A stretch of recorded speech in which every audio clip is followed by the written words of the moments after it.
Leave a like on this video and I'll give you nothing. I know it's not a lot, but hey man, at least I'm honest, so leave a like.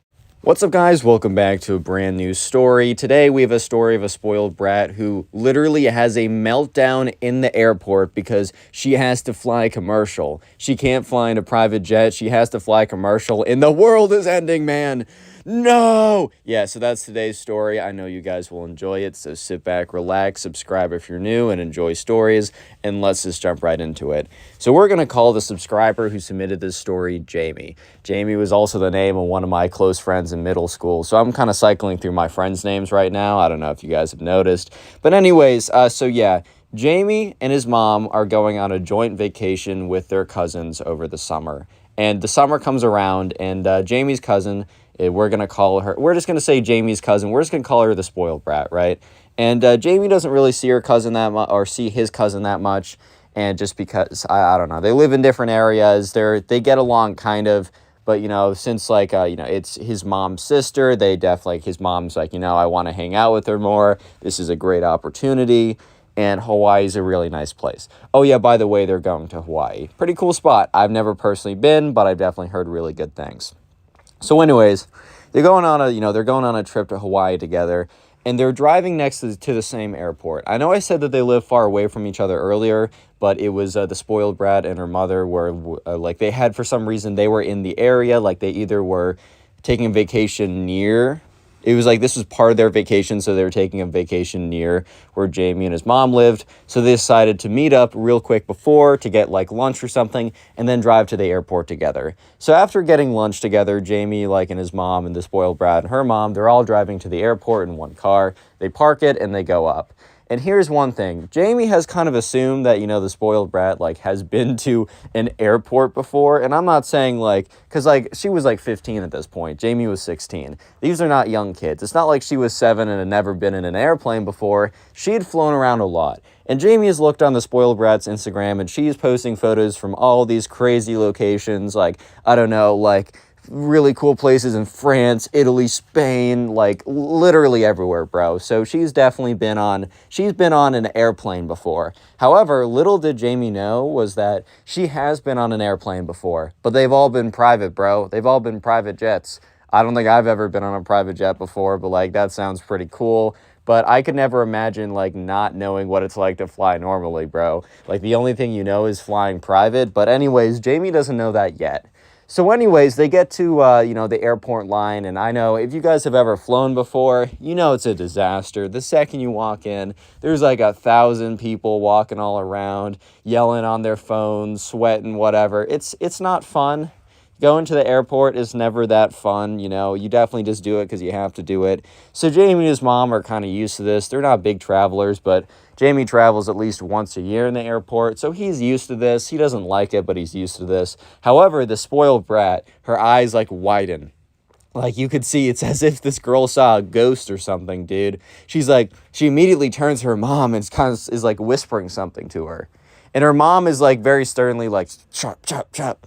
And Jamie's what? So Jamie kind of leans in a little bit, and he hears that he hears the spoiled brat literally whispering to her mom, Mom, you didn't tell me there was gonna be so many poor people around here. And her mom's shut up, don't say that. That's very rude. And she's Mom, I can't help it. I'm just not used to this, Mom. And Jamie's just bruh. Is this literally, is this going to be what my trip's going to be? The spoiled brat cousin I have just complaining about, oh my God, man, there's so many poor people around here. I just can't handle it, man. I just can't handle it, dude. Is that literally going to be what the trip's going to be like? Because if that's what the trip's going to be like, I already need to know that it's time for me to pack my bags and get the frick out of here, bro, because this is not going to be great. Yeah, so Jamie's mom didn't hear that, and Jamie's all right, I'll tell her about that later, but let's just focus on getting to the airport. So they're in this TSA security line, and it's, I don't know. It's, it's long, it's not that fun, but you kind of just deal with it. It's not like anyone else has priority. I mean, there is TSA pre-check, which is pretty sick. I suggest to get it if you can, because, I hate those lines, bro. But yeah, I mean, none of them have it because, I don't know, Jamie and his mom are we're not flying enough, and we're not trying to spend 3 hours on a Saturday and drop a couple $100. Not trying to do that. And also, the spoiled brat and her mom, they're always flying on private jets. They don't need to be in a line. They don't need TSA pre-check. They have their own line, dude. They are the line. So they're all standing in the regular line, which just spans super far back, bro. And at this point, the spoiled brat is literally complaining 24/7. Like, there's not a second where she's not complaining about the length of the line. And Jamie's just thinking to himself, like, wow, such a new, what an astute observation that this line is long. It's not like I'm literally in the same line as you, bro. It's not like we are going through the same thing together right now. No. You're going through something totally different from me, man. Like, that's totally different. Like, I'm sorry for you. Yeah, keep complaining. I feel so bad. That was sarcasm, by the way. Yeah, so she's just complaining, and she's also continuing to whisper stuff to her mom. And Jamie at this point kind of realizes that when she complains out loud, like, she knows that it's not like the worst thing. But when she whispers something to her mom, she's probably like, why, there's so many poor people here. And her mom's like, shut up, man, like, that's rude or whatever. But her mom really isn't reprimanding her that much. Just like, don't say that in public. Like, we don't want people to think badly about us or whatever. So yeah. Jamie already knows it's gonna be a long trip, but that's when they basically get through the entire line. And if you've never been in an airport before, you need to go through these like metal detectors and like body scanners, and you also have to take like your phone, your wallet, jackets, any like kind of like jewelry type things off your body, just because, you know, they gotta like scan it or whatever individually, or it might set off the metal detector. I'm not totally sure. So they get up there, and the spoiled brat's about to walk through the thing normally, and they're like, hey, like, sorry, like, can you take, okay, I don't say sorry. TSA workers are up 24/7, so they're always a little grumpy, but they're like, take off your watch or whatever, because, like, the spoiled brat had this watch on, and she was like, no, I'm not taking off anything, and, like, they all turn to her, bro. Like, at this point, Jamie and Jamie's mom just, like, give this look of, like, what? What did she just say, dude? Like, is she really talking back to a TSA worker right now? Like, you gotta be kidding me. And, like, the spoiled brat's mom, like, pulls her aside and, like, whispers something very sternly into her ears or whatever. So eventually, the spoiled brat takes off her watch or whatever, puts it through the line. And, like, bro, it's not that big of a deal. You're just going to put it on 30 seconds later. I think she was like, oh, my God, the poor people are going to steal it. They're going to consume me alive. She probably went on Twitter and saw someone say, eat the rich. And she's like, they're coming to feast on my soul or something like that. I don't know, man. I'm not in her head. But anyways, yeah, so Jamie goes through this, and, like, as he's going through it, he gets to the other side, and, you know, he's sitting with his mom, putting his shoes back on, and he's like, Mom. She's like, Jamie, I know, just don't say anything about it. Like, they were literally on the exact same page at this point. Like, they were on the same page with what's going on, bro. So, yeah, anyways, you might be thinking that that's the end of that they made it through and they're done. Not even close, man. Not even close. Because anyways, you know, they get through, and the spoiled brat is basically saying, like, okay, because they're hungry, or they're not even that hungry because they had lunch, but, you know, they want to eat something before the flight to Hawaii, because it's a bit of a long flight. And, you know, the spoiled brat is like, you know, I'm in the mood for a filet. If you don't know, that's a really, like, fancy type of steak that costs a lot of money. It's a very good cut. I've had it before. Filets are very solid. They're expensive, so you're going to be dropping some money on it, but, like, if you get the opportunity, like, it's definitely a nice cut of meat. However, bro, you're in the airport. You're lucky to get McDonald's that isn't going to give you food poisoning if you're in the airport, man. So, you know, she's like, I want to get some filet or whatever. And they're just like, I don't know how to help you, man. Like, literally all there are around here is kind of a sus sushi place, and I'm not trying to get the gas station type sushi, a McDonald's, and a thrift store that has, like, gummy bears. So if you want a McDonald's and gummy bears, that's about as good as we can offer. I don't know if we can help you with the filet mignon situation. I'm sorry about that or whatever. At this point, the spoiled brat legitimately starts to break down into tears, which Jamie was so caught off guard by. Like, sure, he saw that she was under a lot of stress. The stress was obviously put on by herself. Like, there's so many poor people around here, man.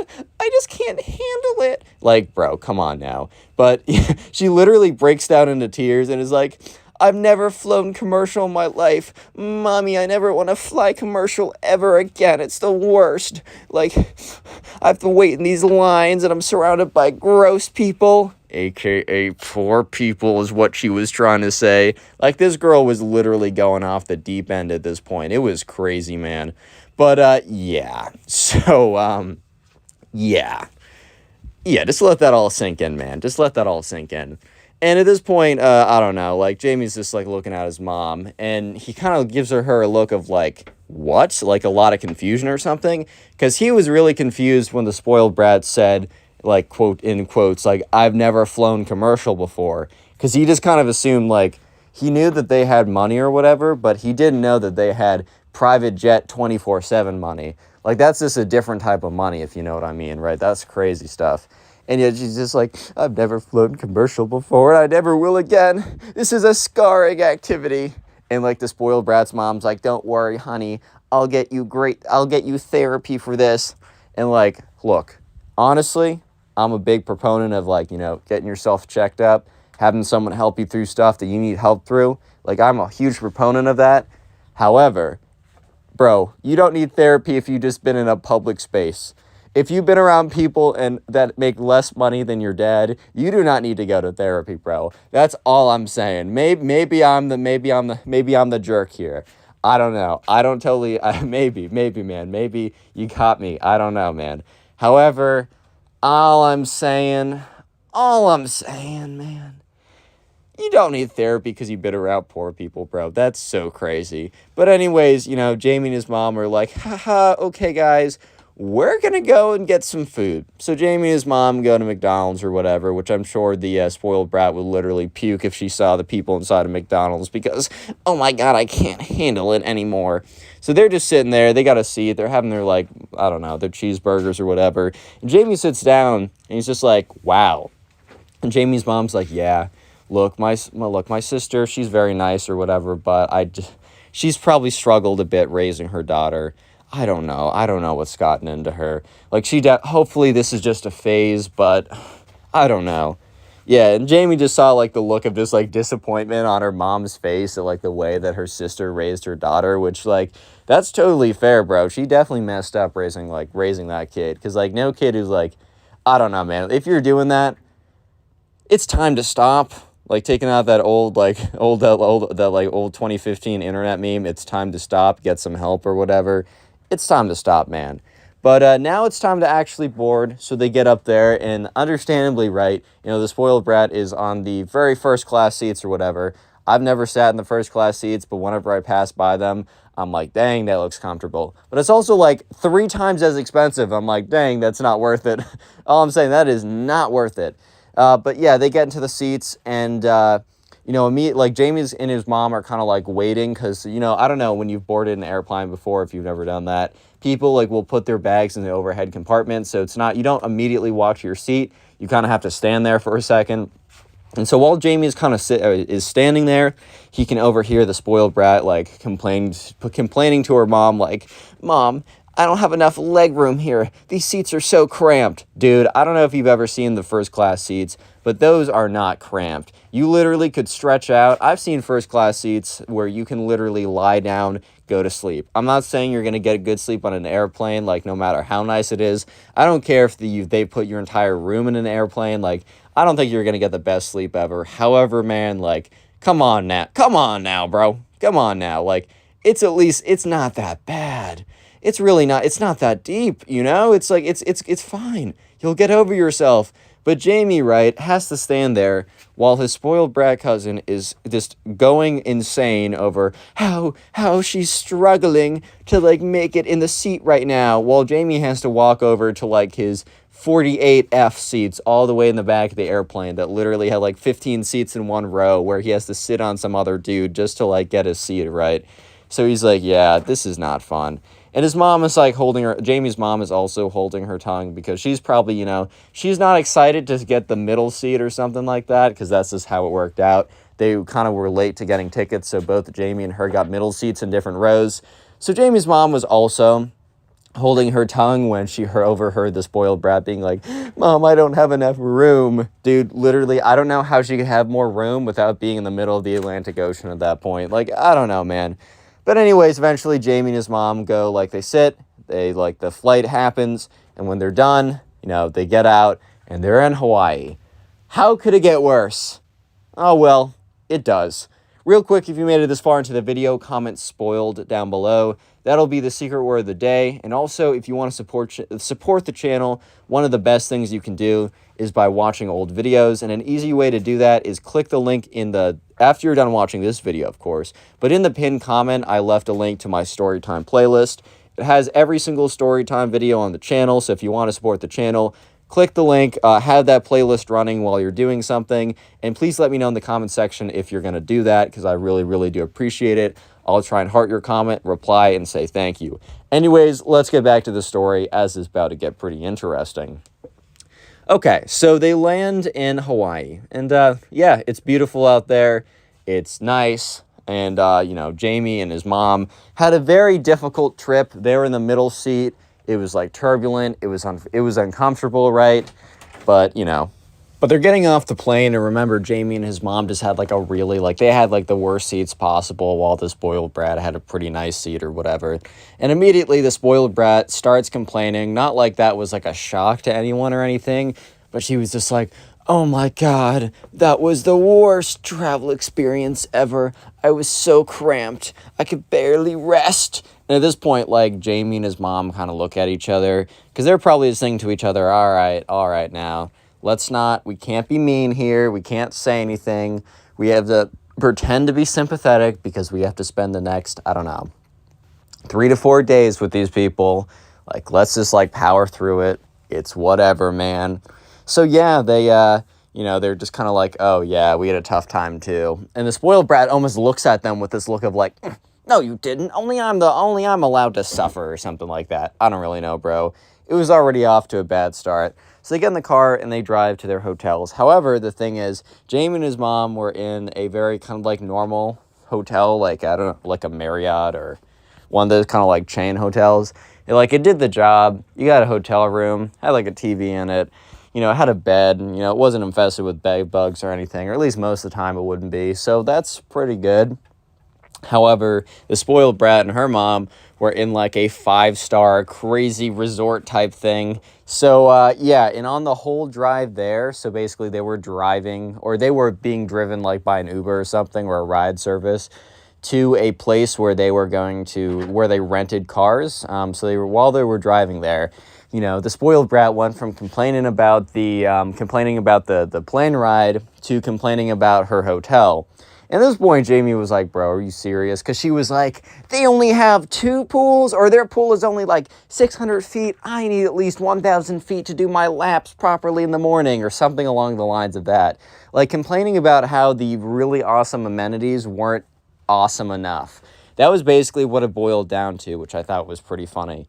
But, yeah, and Jamie was really just trying to hold his tongue at this point. He was like, dude, I can't say anything, even though I really want to say something right now. Like, I really want to say something right now, but I know for a fact I can't be saying anything. So on the whole drive there, she was complaining about how her hotel wasn't up to her standards, or whatever stupid thing it was, right? So, and, you know, Jamie and Jamie's mom, when they pass by, because they get to the car rental spot, they grab their cars, and they drive to their separate locations. Jamie and Jamie's mom's hotel was like 5 minutes away. One of the reasons why they chose the hotels is they were close to each other. They passed by the hotel that, you know, the spoiled brat and her mom were staying at. Dude, it was so nice. Like, it was one of the nicest hotels Jamie's ever seen. It's, like, not even, like, the nicest hotel he's ever been to. It's the nicest one he's ever seen. Even in, like, the TV shows and commercials and ads and the internet, he's like, yeah, doesn't even stand a chance. Like, this is insane. It was, like, an insane hotel or something like that. So, yeah, that night at dinner, it just continues.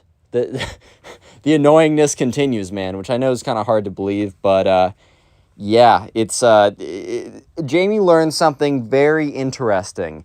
Very, very interesting. So anyways, they get to dinner, and it's a very nice dinner place, and the spoiled brat's mom is covering it, so it's like, yeah, you know, they gotta be nice or whatever. They get there, they sit down, you know, they're looking at the menu, and this menu is definitely more up to the spoiled brat standards, unlike McDonald's was, which he was like, oh my God, I need to eat what poor people are eating. No! No! No! So this was definitely more up to her standards. She could have a gold-plated McDonald's burger or something. I don't know what she's going to get, but she's going to get something. And she's looking at the menu. They're sitting there. They order their food. And while they're waiting, I don't know exactly how this conversation goes. So I'm going to have to like kind of make it up to a certain point because it's important because the payload of this conversation is crazy.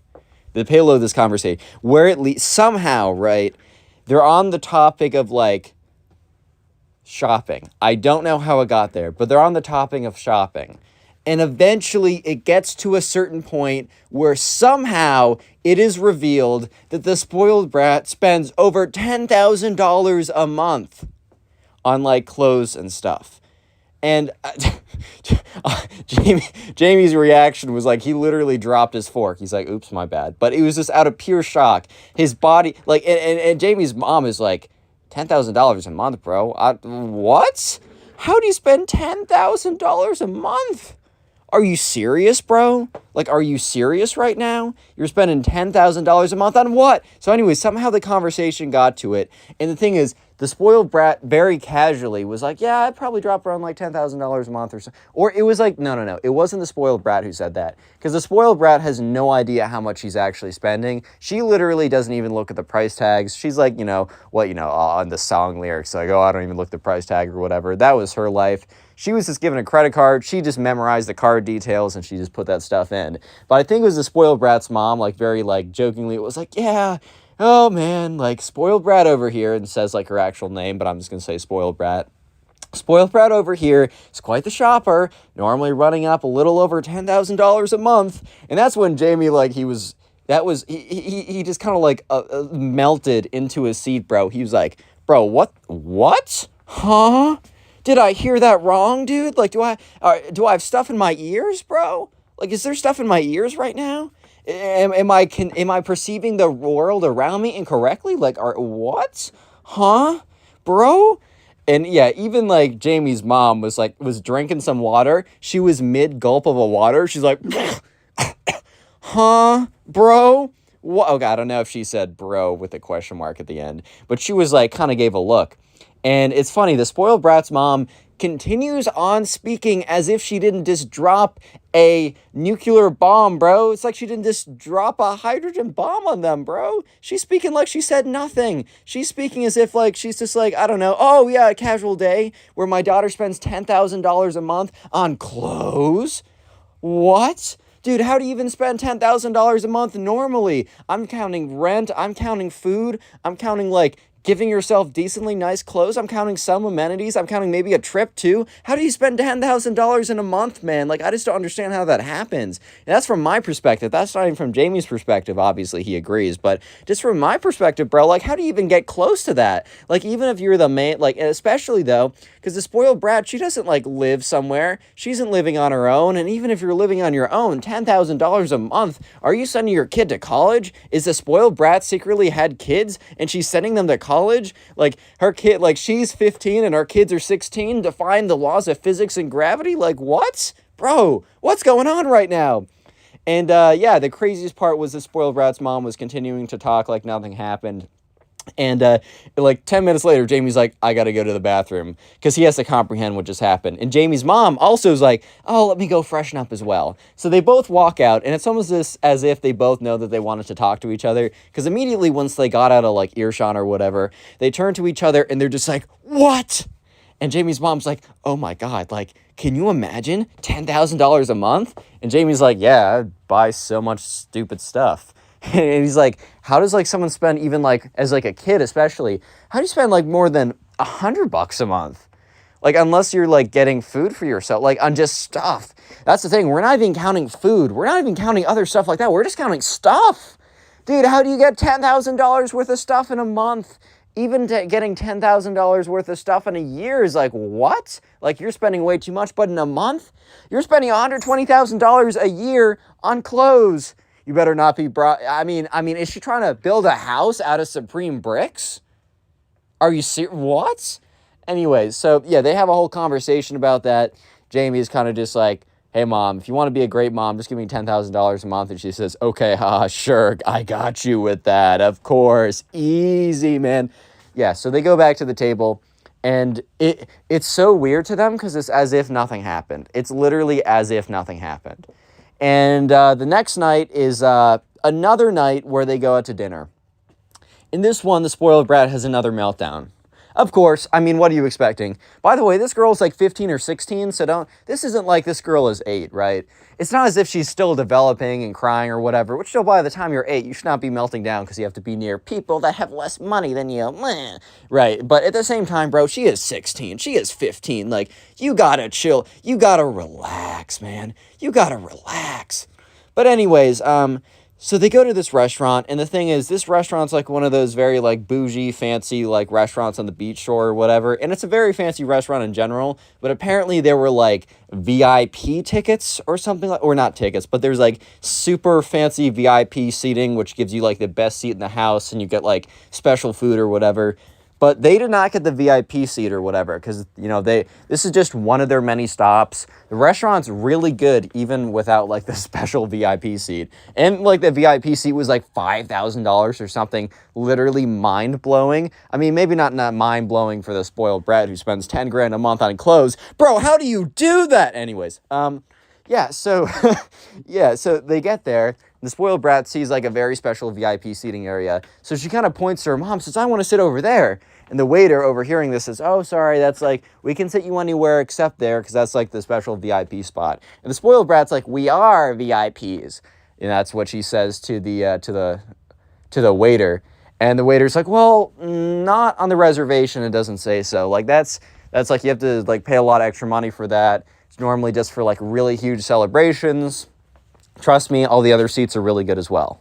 And the spoiled brat literally starts to burst into tears, which is something you'd expect out of someone who is 4 years old, not someone who is 16. Dude, you're almost an adult, bro. What? Yeah, but you can vote in 2 years, bro. Anyways, so she starts, like, bawling, bro. She's crying. She's like, Mom, like, how could you betray me like this? Why aren't we in the VIP section? And at this point, like, bro, Jamie and his mom are just looking at each other and just giving each other the side eye of, like, I swear to God, bro, like, this person is not real. This person is a figment of our imaginations collectively. And she's, like, crying or whatever, and her mom is like, we still got really good seats. This restaurant was she's, like, yelling at, like, the spoiled brat like her mom was. Like, oh, this restaurant was still very difficult to get reservations for. You should be happy with, like, what we have. Like, this is still a great restaurant. The food's basically the same. Just because we didn't spend an absorbent amount of money just to get the very special seat or whatever. Like, are you not appreciating anything on this vacation or whatever? The spoiled brat's like, but Mom, like, but it's the VIP section. And so at this point, Jamie and Jamie's mom were kind of looking at each other. Just like, bro. The rest of dinner was extra cringe. It was very uncomfortable. It was, like, a lot of moments. So, like, I'm not going to tell every single situation, but just a lot of, like, really tone-deaf moments. Like, she would mention, like, oh, yes, and I spent $50,000 on this. It was nothing. I don't think she said it that blatantly, like the spoiled brat or her mom. But it would be stuff like, oh, I just dropped all this money on whatever, or, oh man, yeah, I'll just have my maid do it. I'll just have my servant do that. I'll just have Garcon whip me up something in the private chef. Something like that where you just kind of say it, and, like, anyone else who lives in reality is kind of like, bro, what are you talking about? Like, what? Are you a Kardashian, bro? Like, what's going on here? And, yeah, they would just say a lot of stuff like that at dinner, and it was kind of confusing. However, after a couple days, Jamie and his mom, they were departing. However, the spoiled brat and her parents or her mom, they were staying in Hawaii. Then they were going to go off to Fiji, then the south of France, and then Antarctica, and then Mars, and then a different dimension. Bro, they had a lot of more spots. They had a few more spots, one could say, on their plan. They had a few more spots that they were going to go to. But the thing is, right, Jamie and his mom couldn't stay that long. They had to go back to the real world, right? So they got on the flight, they got on their flight or whatever. They sit down, and they happen to sit down. Now they have seats next to each other. Before they had 2 different middle seats, but now they're actually to have 1 middle seat and 1 window seat. So they were sitting next to each other. And when they sat down, they literally spent, like, the entire time, like, 6-hour flight or whatever, talking about how crazy and how ridiculous the spoiled brat is, right? How just incredibly spoiled and entitled this girl is, and how she is unlike anything. Like, they knew of her. They interacted with her a few times over the years, but they weren't like, you know, some people and their cousins are really tight, Some people and their cousins never see each other. They were closer to never seeing each other than really tight, but they'd seen each other a few times before. But Jamie's mom was just so flabbergasted, like, wow, my sister did not raise her daughter correctly. If you want to support the channel, watch another video after this and drop a like. Thank you guys. Click on the video on screen right now. I know you'll enjoy it. Just click it, do it.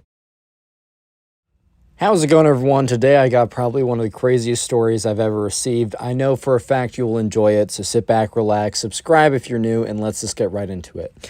So we're going to call the subscriber who submitted this story Ryan. So anyways, Ryan was in school, and there's this kid who we're just going to call the spoiled kid. And anyways, right, the spoiled kid was not your ordinary spoiled kid. Not even close. This spoiled kid was kind of a genius, but he eventually got in trouble, but kind of a genius. So the spoiled kid received a ton of money in allowance every single week. I don't know about you guys, but I never received an allowance. Like, a lot of people might receive like 10, 20 bucks a week, but, you know, a lot of people also don't receive an allowance. But the spoiled kid, unlike most people, received like hundreds and hundreds of dollars every single week from his parents, because his parents were like, had a lot of money, and they're just like, hey, whatever, do what you want with it. Which I don't know if just giving your kid money is a great parenting technique, but hey, man, I mean, the spoiled kid was able to run the middle school mafia, so maybe there's something to it. But anyways, right, this spoiled kid had created kind of like a mafia of sorts, like a kind of like a gang of sorts, some kind of like criminal organization in the 4th grade. Yes, by the way, they're all in the 4th grade. So basically, how this worked was the spoiled kid would pay people $5 a day, right? And he would pay a ton of people to be in his mafia slash gang. We're just going to call it the middle school mafia. To be in the middle school mafia and to do his bidding, he would pay them $5 a day. For the spoiled kid, this was not a big deal. Yes, he was paying like 30, 40, 50, 60 bucks a day, which is a ton of money, by the way. But he was receiving hundreds and hundreds of dollars every single week from his parents, so he still had a good deal of money left over. And basically, right, especially middle school, $5 a day, man. Like, I would, if I was in the 4th grade and someone said, hey, do what I say and I'll give you $5 a day, I would be doing that. Low-key, I might even do that now. Like, I don't know. But anyways, because of this, the spoiled kid was basically able to have control of like 20, 30 plus people, right? They were now in the middle school mafia, and they were paid off to do his bidding. So this all happened one day when Ryan, the subscriber who submitted this story, you can submit the story to my Instagram or Twitter account. One day, Ryan was in class, in his math class. This was the only class that Ryan and the spoiled kid had together. Today was also a test day. So basically that meant that they had a really big test slash assignment that was coming up, that they, not that it was coming up, that was happening. And, you know, the spoiled kid was too busy, you know, collecting money from his parents and distributed, my brain has switched off, distributing it to his mafia members, that he didn't have time to study. And it was a pretty big test. So the spoiled kid, you know, sits right next to Ryan. And when Ryan is almost done with the test and the spoiled kid's barely done anything, the spoiled kid leans over. It's like, hey, Ryan, what are the answers? It just blatantly says, what are the answers to him? Ryan and the spoiled kid aren't friends. It's not that they don't get along, at least up to this point. It's not that they don't get along. It's that they just aren't friends. They just aren't close like that. So it just makes absolutely no sense for Ryan to just hand over the answers for no reason. So Ryan is like, sorry, bro, like, I can't do that. And the spoiled kid, who kind of looks at him. And at this point, right, Ryan isn't he isn't aware of the middle school mafia. He's heard rumors that this kid has like a lot of people that do what he wants or whatever, but he doesn't totally understand what lengths the middle school mafia will go to, which you'll see pretty soon. So Ryan, like, is looking at him, and the spoiled kid is kind of just staring him down. I think the spoiled kid was thinking, I'm going to give this kid a chance to reconsider his thoughts, like to reconsider his actions, because I am, you know, I am the godfather of the middle school mafia or whatever, right? I am the top guy, right? They do what I say. And, you know, I'm sure he knows that if he doesn't do what I ask, that bad things will happen to him. The thing is, though, Ryan had no idea. So, sure enough, the spoiled kid looks at him and says, I'm going to give you one more chance. Ryan, who had no idea what the middle school mafia was like, bro, no. Like, just saying I'm going to give you one more chance isn't going to change my mind, which would make sense in most occasions. However, right, Ryan would soon figure out later on that there were consequences to his actions, even though Ryan did do the right thing. So anyways, Ryan finishes his test, hands, the test in, and he doesn't really hear anything from the spoiled kid, and he doesn't really realize anything is going wrong until the next day at recess. So at recess, and they had recess in 4th grade, there was a playground. There's a lot of things on the playground. There was a broken tether ball, which I don't know about you guys, but we used to have a tether ball at my school, and it would literally break within 2 days because kids would just be whacking it again and again and again. There was some other things, but kind of like the thing that Ryan enjoyed the most were the swing sets. And the swing sets were, they were pretty popular, but Ryan and his friend, we'll just say Ben, Ryan and his friend Ben always went to the swing sets. They would sit on the swings, they would swing on the swing sets, and then they would talk about whatever, right? They talk about like their new Pokemon cards they just bought, or I don't know, man. They talk about whatever, right? So on this day, Ryan and Ben, and this is one day after Ryan refused to give answers to the spoiled kid, aka the middle school mafia boss, right? So the next day comes around, and as Ryan and Ben are going over to the swing set, 3 guys who Ryan kind of knows, but also kind of doesn't know because they're in the 5th grade, so they're 1 grade older than them. They walks over, stands in front of them, right? Stands in front of the swing set, and it's just like, you can't swing on these swings, bro. And Ryan looks at them and is just like, what are you talking about?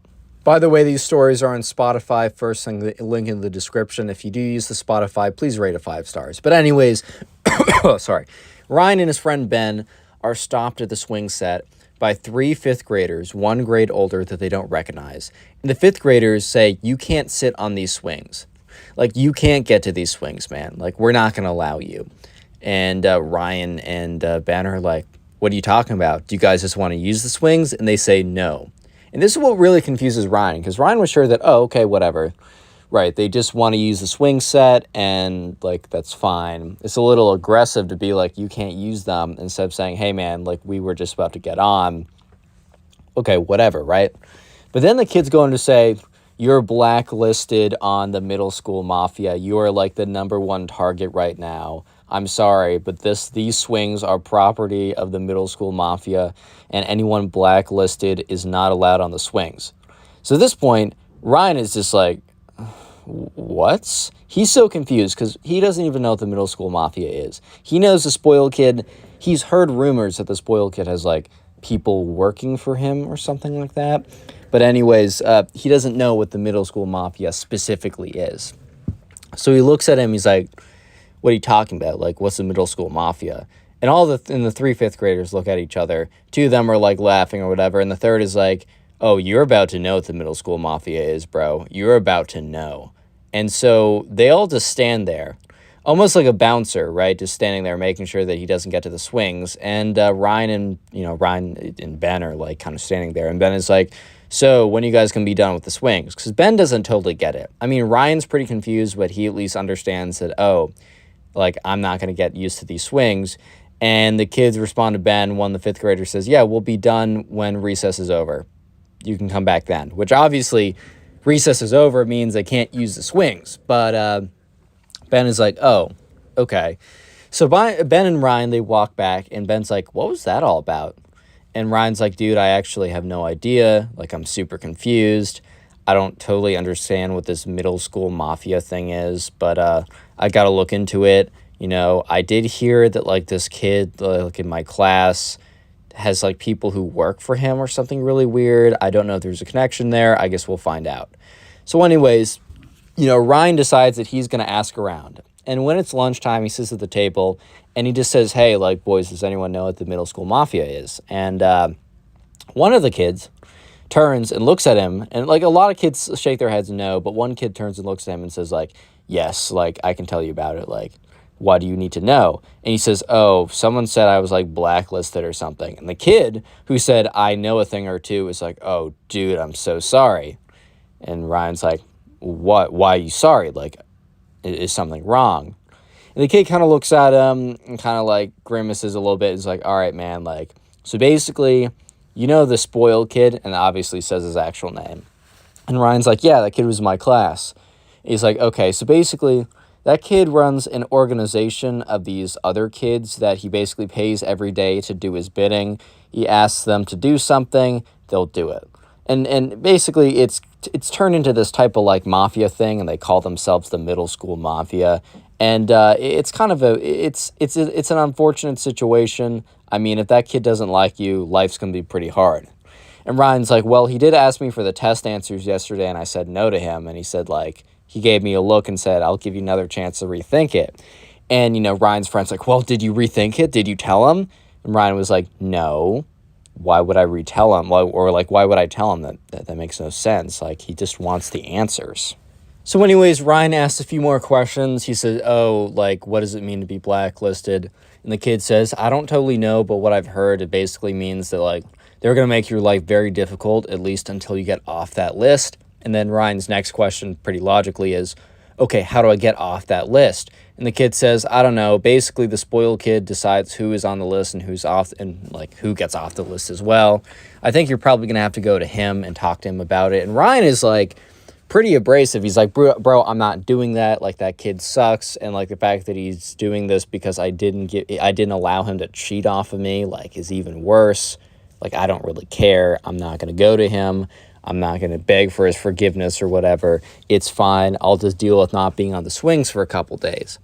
And the friend who was telling him about the middle school mafia kind of looked at Ryan as like, all right, bro, but like, if it gets too bad, you might want to reconsider.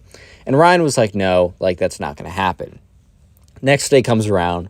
So Ryan was talking with this girl, and he and this girl have been talking for a little bit, and I don't even know what that even means in 4th grade. Like, what are they going to do? Is like 10th base holding hands or something? Who knows, man. But anyways, right, you know, Ryan and this girl have been talking, and he goes up to her to talk to her as normal because they have a class together, and she kind of like starts to avoid him. Like, he's like, hey, how's it going? She's like, hi. And like turns away. And this was very strange behavior. Like, this was really strange behavior. So the thing is, right, you know, Ryan, you know, was friends with Ryan was friends with one of these girl's friends. So let's just call the girl that he's talking to Ava, and the friend of Ava, Kate. So Ryan had connections with Kate, like he was friends with her. So normally Ryan would go to her to be like, hey, how am I doing with Ava? And every single day it'd be like, oh, you're doing great. She really likes you. Just keep talking to her, whatever. So after class, you know, Ryan goes up to Kate and is like, what's up with like Ava today? Like, did I do something wrong? And Kate like looks at him and is like, I don't know how to put this. He's like, what? He's like, well, you know, these like 5th graders came up to us and said like that you were really bad news, and to talk to you would like destroy our reputations or whatever, and that if they saw us talking with you, that they would spread rumors about us. And at this point, Ryan was like, what? Like, what 5th graders? And they said the names, and, you know, Ryan remembered one of the names as being one of the kids who blocked him from the swing set. So basically, Ryan realized that the middle school mafia is not just blocking him from, you know, being on the swings with his friends, but somehow the middle school mafia realized that, you know, this girl Ava was the girl that he really liked and was talking to, and they basically said, hey, if you talk to me, you're going to be ostracized from 4th grade society or something. So this is when Ryan realized that the middle school mafia ran deep. It ran incredibly deep.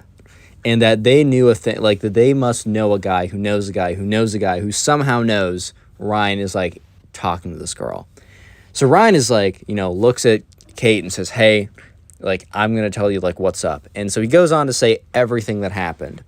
And Kate's like, yeah, I kind of had a suspicion it wasn't true, but there's also not much we can do about it. Like, we know a little bit about what the spoiled kids like group or whatever is, and they're just really powerful, and like, we don't want to be like bullied or anything ourselves. So basically Kate went on to say that, you know, Ava's probably not going to talk to you, like, until you get this sorted out. And he said, it's nothing against you. It's just that, like, we don't want to be, like, we don't want to be messed with, right? We don't want to be bullied or anything like that. And it's kind of a weird place, like, for me, like, reading this story that was submitted to me, because I'm like, it's like, that's tough that like this girl would stop talking to you because like of something out of your control. But also I kind of get it. Like I really do kind of get it. And it is something that, because I mean, you don't want to you don't want your life ruined. But anyways, right. Sure enough, Ryan is like, okay, whatever, right? I'm not gonna. So at this point, Ryan is kind of like conflicted. He's like, I don't want to like go talk to this guy and give him like oh, I'm so sorry, man. Let me kiss your butt. Your butt is so wet. Like, okay, maybe I didn't need to go into that detail, but you know what I mean. He didn't want to kiss his butt like that. He didn't want to be like, oh, you're so great. I'm so sorry. You are right. Cheating is 100% okay, and I should have let you do it. In fact, I should have let you punch me in the face afterwards to prove how I'm such a bad little boy. Okay, now I'm just being weird with it. But you get what I mean. Ryan didn't want to give up, right? He didn't want, I don't know, he didn't want to like concede like that. He didn't want to concede, and but it was getting to the point that Ryan was starting to realize that, this is starting to get a little bit more serious and that this middle school mafia is running a bit deeper than he expected. So for the next couple days, Ryan, he would leave his backpack in, his locker, and he would come back and his backpack would be gone. And every single one of these days too, like there was kids watching him at recess to see if he went to the swings. And if he went, there was one time he tried to go to the swings, they ran up, they were like, nope, sorry, you can't go on these. And, and still in class, Ava was not talking to him. But over these days too, his backpack would disappear at the end of the day. And he would have to go throughout the school, checking in every classroom. And after about like 20, 30 minutes of looking, he would eventually find it in some really obscure place. Like he would find it in the janitor's closet on the second floor. He would find it behind a desk in a classroom that is like for third graders that he hasn't been in since last year. And at this point, Ryan was completely fed up. So the next day, Ryan goes to the principal and tells him everything. And the principal's like, okay, like I've heard rumors about this. I've heard other people like say stuff, but he says, if you really want, he said I could like say that like I could try and bring these kids in and talk to them. But he said, if I don't have like a lot of hard evidence, there's only so much I can do. He says, however, like if you want to somehow collect this hard evidence, if you can get proof that they're doing what you're saying, then sure, we can actually do something about it.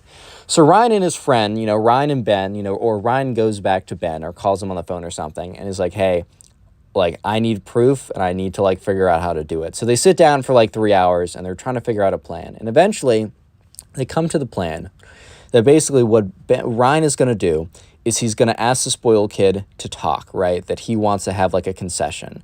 And that Ryan is going to record the entire conversation. It's probably going to be like he's going to borrow Ben's iPhone because Ryan didn't have a phone at the time, but Ben had one. And it had a voice recording, like voice memos or whatever function on it. And that Ryan was going to wear like a collared shirt with like a pocket or somehow the phone was going to be on his body. It was going to be on it. It was going to be out. I don't know. It was going to be in a way that, it could pick up sound, but also not be super obvious. So sure enough, they find a way to do that. I don't totally know how it is, but they find a way to do that. And Ryan, walks up to the spoiled kid after math class and says, hey, can we talk after school? And the spoiled kid looks at him very smugly and says, I was waiting for you to say something like that. And so sure enough, right, the spoiled kid, waits after school, goes up to him, and Ryan finds him, and the spoiled kid's like, come with me, Ryan, come with me. And so they go to an empty classroom. And the spoiled kid's like, Ryan, why don't you take a seat? And Ryan takes a seat, right? And the spoiled kid stands in front of him and is just kind of looking down and says, so, I've heard that you figured out about my little middle school mafia going on right now. I've heard you heard about it, right? And Ryan's like, yeah, life's been pretty tough. And he's like, I want to like concede, right? And the spoiled kid's like, well, Ryan, it's not that easy. And Ryan's like, oh, like, what do you need me to do? And he says, well, I need you to promise that every single time we have an assessment or a quiz in math class, that you'll give me, that you'll give me the information for free, that you'll give me all the answers 100% for free and every single time, and that you won't cause a fuss. And Ryan's like, I can concede to those demands. But Ryan says, please, but I just want to know, tell me about like what this middle school mafia is. I need to know.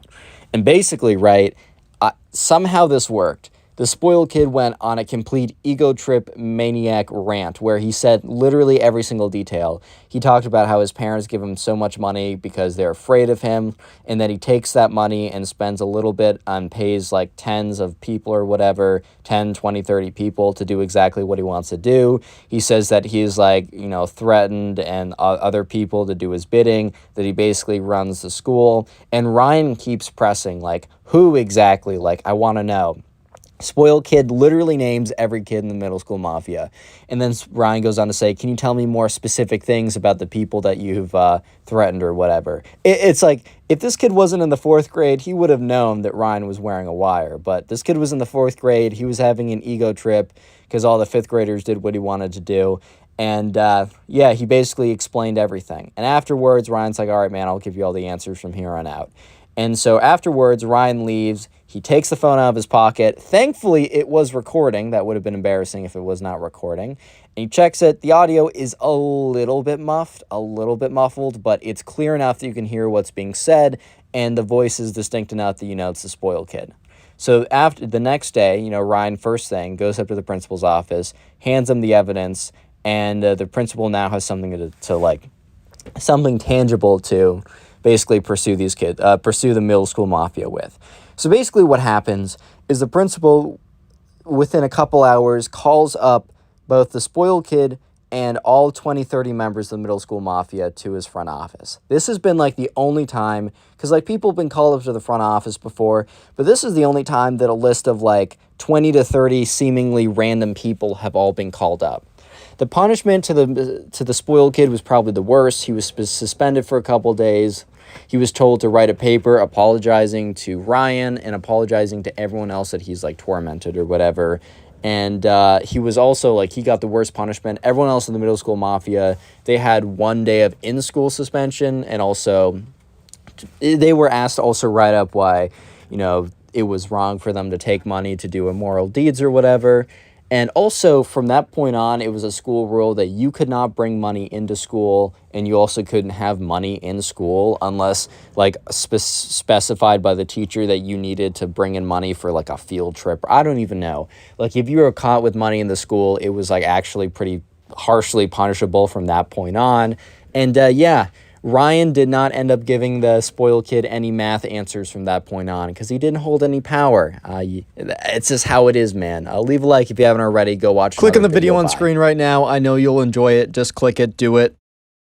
How's the owner of one? I hope you're having a good day. My day is pretty good, actually. So today we got a story time of a spoiled kid who believes that he's simply entitled to a girlfriend just because he is. Therefore, every girl must be fully in love with him, and if not, he's gonna throw a tantrum, which he does. I know for a fact you'll enjoy this video, so sit back, relax, subscribe if you're new, and let's just jump right into it. So we're gonna call the subscriber who submitted this story Ryan. And by the way, Ryan submitted this to me over on my Instagram account. He just DM'd me the story, and I took it from there. You can do the same. My Instagram's in the description. So anyways, Ryan is really good friends with this girl named Eve. And one thing I will say is a lot of people don't have those, those mixed gender relationships, those friendships. They're really important. If you just hang out with guys all the time, you're kind of missing, another perspective, in my opinion, right? So Ryan and Eve knew each other for, the longest time. They were friends since they had been very young. So they were just really close, and on a, they always talked about, they were just close friends, right? There's also a kid who we're just going to call the spoiled kid. And throughout the video, I might say, oh, Ryan said, hey, spoiled kid. By the way, they're not actually saying, hey, spoiled kid. They're saying, hey, Steve, or whatever his name is. It's just simply easier for me to juggle less names if I just call him the spoiled kid. So anyways, the spoiled kid is starting to talk with this girl named Eve. And by starting to talk to, I mean he just goes up kind of at the back of the class, okay, here's an example, right? And Ryan told me this example to try and explain what he meant by quote-unquote talking to her, because it's not your standard, going up, maybe saying a thing or two, maybe compliment, maybe just a little bit, some nice things, I'm trying to make some conversation, maybe even being a little flirty. No. That's not what the spoiled kid did to get her attention. Instead, here's an example. The spoiled kid, one day in class. So Eve was in a class with the spoiled kid, and Ryan wasn't in the class, so this is what Eve told him at lunch or whatever. And it was a history class or something. And so Eve is sitting in like the front row. She's trying to pay attention, trying to do well in school. Love to see it. And the spoiled kid walks in, and he walks in like 5 minutes late. So the teacher's like, why are you 5 minutes late? Like, you can't be doing this. And he's like, sorry. And when he walks by Eve, he stops right in front of her desk. And she kind of looks up because it's like, why is this kid stopping in front of me? Like, it makes literally no sense. And he winks at her and then keeps walking. Little PSA for the gentleman in the audience. Don't do that. That's unless you're doing it satirically to someone who's your friend who you know they'll get the joke of it, of just the joke is you shouldn't do it. So like, don't do it in any serious context. I mean, I'm going to make the assumption that you guys are intelligent. That might be a bit of a stretch. I'm kidding. Don't be mad. But the thing is, I'm assuming most of you guys know that that's a terrible idea. But anyways, this is just one example of how the spoiled kid was trying to flirt with Eve. Just basically ridiculous gestures. For example, like another thing, because I was told too, the other story was that like the spoiled kid, like they were all sitting at lunch and Ryan and Eve were sitting at lunch together because they're friends. And, you know, Ryan had a lot of friends who were guys, and like most days of the week, he would hang out with them at like the main table in the lunchroom. But for a couple days, at least one day per week, like Ryan and Eve would have like a debriefing of all the crazy stuff that's been going on that week. And it was honestly one of Ryan's favorite like lunches of the week or whatever. But the spoiled kid passes by and like taps not Alex, sorry, that's someone from another story, taps Ryan on his shoulder, and Ryan looks up, he's like, what's up, dude? And he whispers into his ear like, dude, good work, bro, implying that like Ryan's on a date with this girl or something. And Ryan's like, no, we're just friends. And the spoiled kid's like, oh, so you're just friends, so she's single? And Ryan's like, yep, she's single, man. And remember, she's standing there the whole time. And the spoiled kid like looks up and is like, what's good? Looking at like the girl. And Ryan tells me it's one of the most uncomfortable things he's ever had to like sustain, right? So at this point, it's kind of a running joke for Ryan and Eve at this point. I just said at this point a bunch of times. It is a running joke with Ryan and Eve that the spoiled kid is flirting with her just because he's not doing it correctly. Yeah, it's a little cruel, maybe. This kid probably just doesn't understand social cues.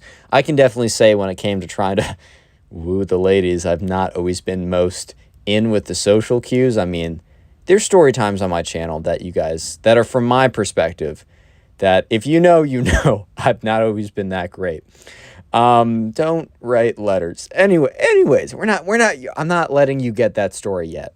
I'll redo it someday at a milestone and give you all the details that I haven't given before. But anyways, it was kind of getting to a point where Eve was finding it like, I'm kind of leading this kid on. And it was kind of true. Like, I mean, not really. It's a complicated thing when it comes to leading someone on, because it's like, are you being nice? Are you leading them on? You could be doing both. I think it's bad when you intentionally mess with someone, but Eve was not doing that. However, she was like, he obviously doesn't get the hint that I have zero interest in him. And like, spoiled kid wasn't like an ugly kid or something. They were in like 8th grade or something. So that even wasn't that big of a deal. And it's a confidence game, fellas. But anyways, she just was like, it will never work. I just don't ever see that happening. And she's like, you know what? Because like her and Ryan were talking at the table, and he was telling Ryan like he deserves to know so that he can go on and do other things. And Ryan looks at her and is like, yeah, that's I agree. Like, that's a good call. And she's like, can you talk to him, Ryan? And Ryan just looks at Eve and is like, because bro, Ryan does not want to do this, dude. There's not a shot that Ryan wants to talk to this kid who he barely knows. And it's like, hey, buddy, how do I put this?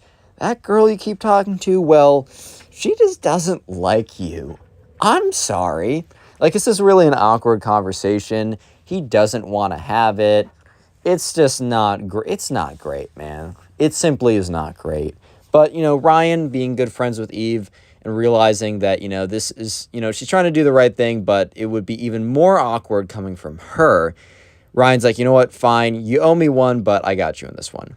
So after Ryan is like kind of like maps out where, okay, he doesn't go like full stalker mode, but he kind of figures out where this kid will be because he's like he figures out, oh, he's in sixth period, whatever, science class or something. And I happen to be in a class nearby. We have like 10 minutes to get from class to class, and it never takes anyone that long to get there. So I'm just going to intercept him. I'm going to have like a 1-minute conversation. It's going to be totally fine. So sure enough, Ryan he gets out of his class and he finds the spoiled kid. And he's like, hey, bro, like, can we talk for a second? And the spoiled kid, like, looks over and is like, all right. Because the spoiled kid knows that him and, like, Eve are good friends. And I feel a little bad for the spoiled kid here. I really don't later on, as you will see. He goes full psycho mode. But right here, I do feel bad.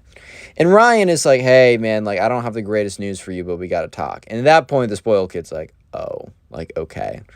And Ryan's like, hey, man, like, even our friends, we're not like anything like that, but we are friends. And I just want to let you know that I can tell you with good certainty that, it's not going to go anywhere with you and Eve, and that you're basically kind of wasting your time unless you just want to be friends with her, then whatever, right? Ryan was saying this as nice as possible, and which, when you deal bad news like this, it's good to be respectful. I agree with that. And Ryan's like, but, you're a good-looking kid, you got good personality, just try shooting your shot somewhere else. I guarantee you will find success, but you're not going to find success here. Ryan low-key like a poet, bro. He did a great job in this one. He was a wordsmith delivering this not-so-great message in the best way possible. And, the spoiled kid seemed to take it really well, which was not the case at all. As you can tell by the title of this video, he thought differently. The spoiled kid's like, all right, man, like, thanks for letting me know. Like, you're a homie for that. Or he says something like that. He's like, bro, you're the top G. I don't think he said top G, but he's like, bro, you're G for that. I appreciate that. Yeah. And he's like, all right, peace. So they both go off and do what they want. Like, both go to their classes. So the next day, Ryan's like, oh, like, okay. Sits down with Eve and is like, I did the deed. You're welcome. I also did it really well, so he's not like bawling and crying, or I don't know what he does at his home, but he wasn't upset. He wasn't very clearly upset with me, right? Or upset when I was there. And Eve was pretty happy by this because she doesn't want this kid upset, as he's kind of awkward and weird and not the greatest sometimes. He wasn't a bad kid, or so they thought. So, a couple days later, Ryan, the spoiled kid comes up to Ryan. And Ryan's like, hey, what's good, dude? Because he feels bad because he's like, yeah, this kid's probably recovering from the heartbreak, which, damn, bro. You know what? I'm going to be real for a second. I miss having my heart broken because I just don't even have anything. I don't have anything right now.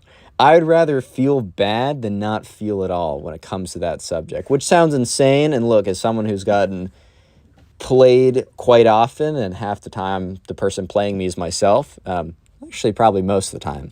Look, I know it sucks, but bro, enjoy the pain. That's life right there. You actually feel it. Anyways, weird rant, tangent, philosophical, whatever. Ryan felt bad. He's like, yeah, this kid's definitely hurting or whatever. What does he want? He's like, hey, what's good, bro? And the spoiled kid's like, dude, I was just thinking about this, why am I trying to make him XQC? He's like, dude, I was thinking about this, like, with Eve, I had a lot of conversations with her, like, I was talking with her a lot, dude. And Ryan's like, yeah, you were.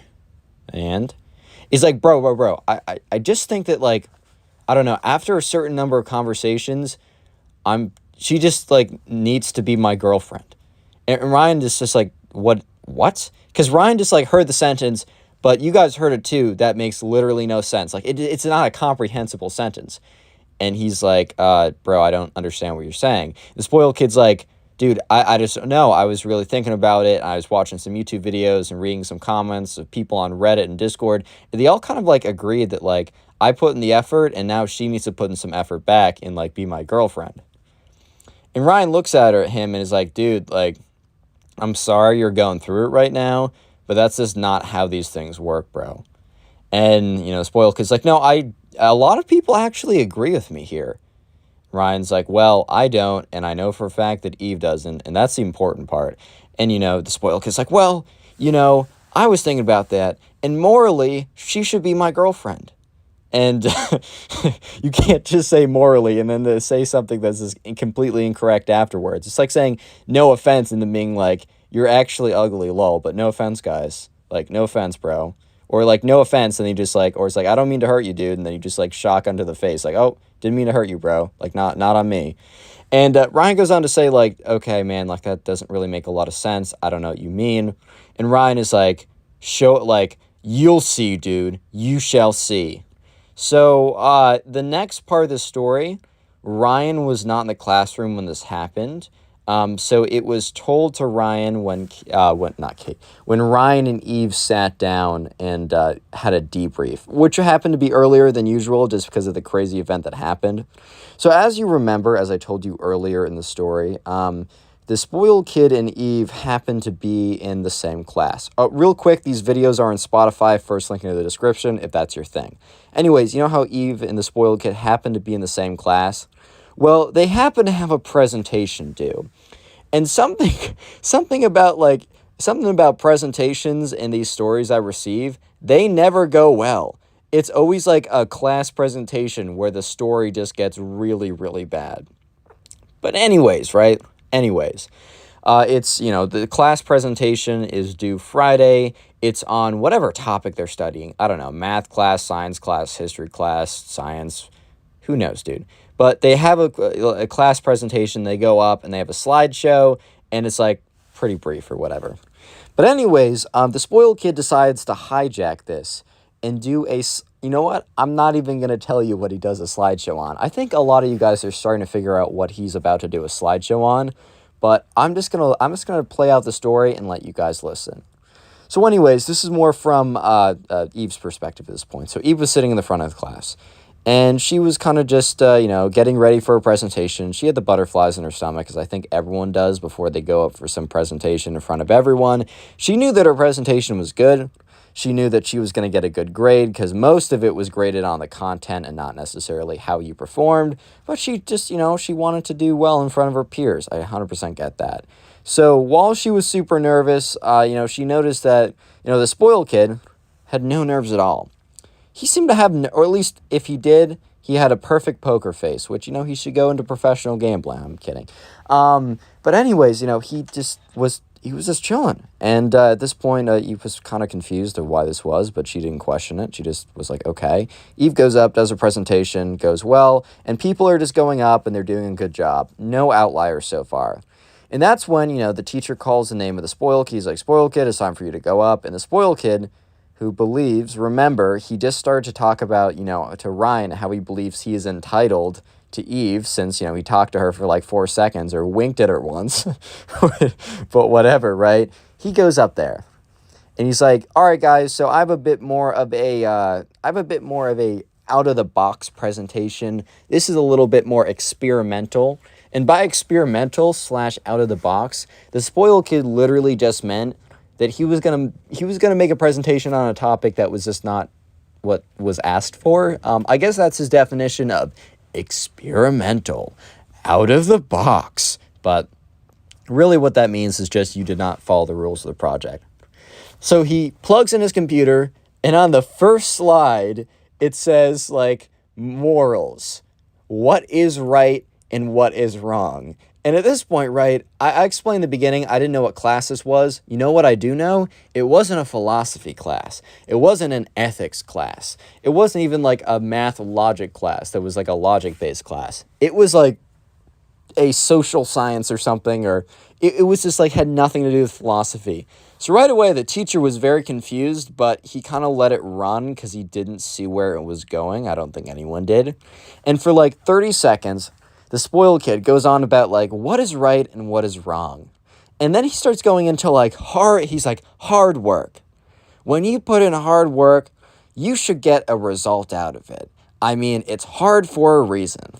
And anyone who does hard work should be rewarded in some way, which isn't necessarily true. You could work hard doing something very stupid and you're going to be rewarded with a stupid prize. But anyways, the spoiled kid's like, yes. And this is why I believe the following. And that's when he clicked on the next slide.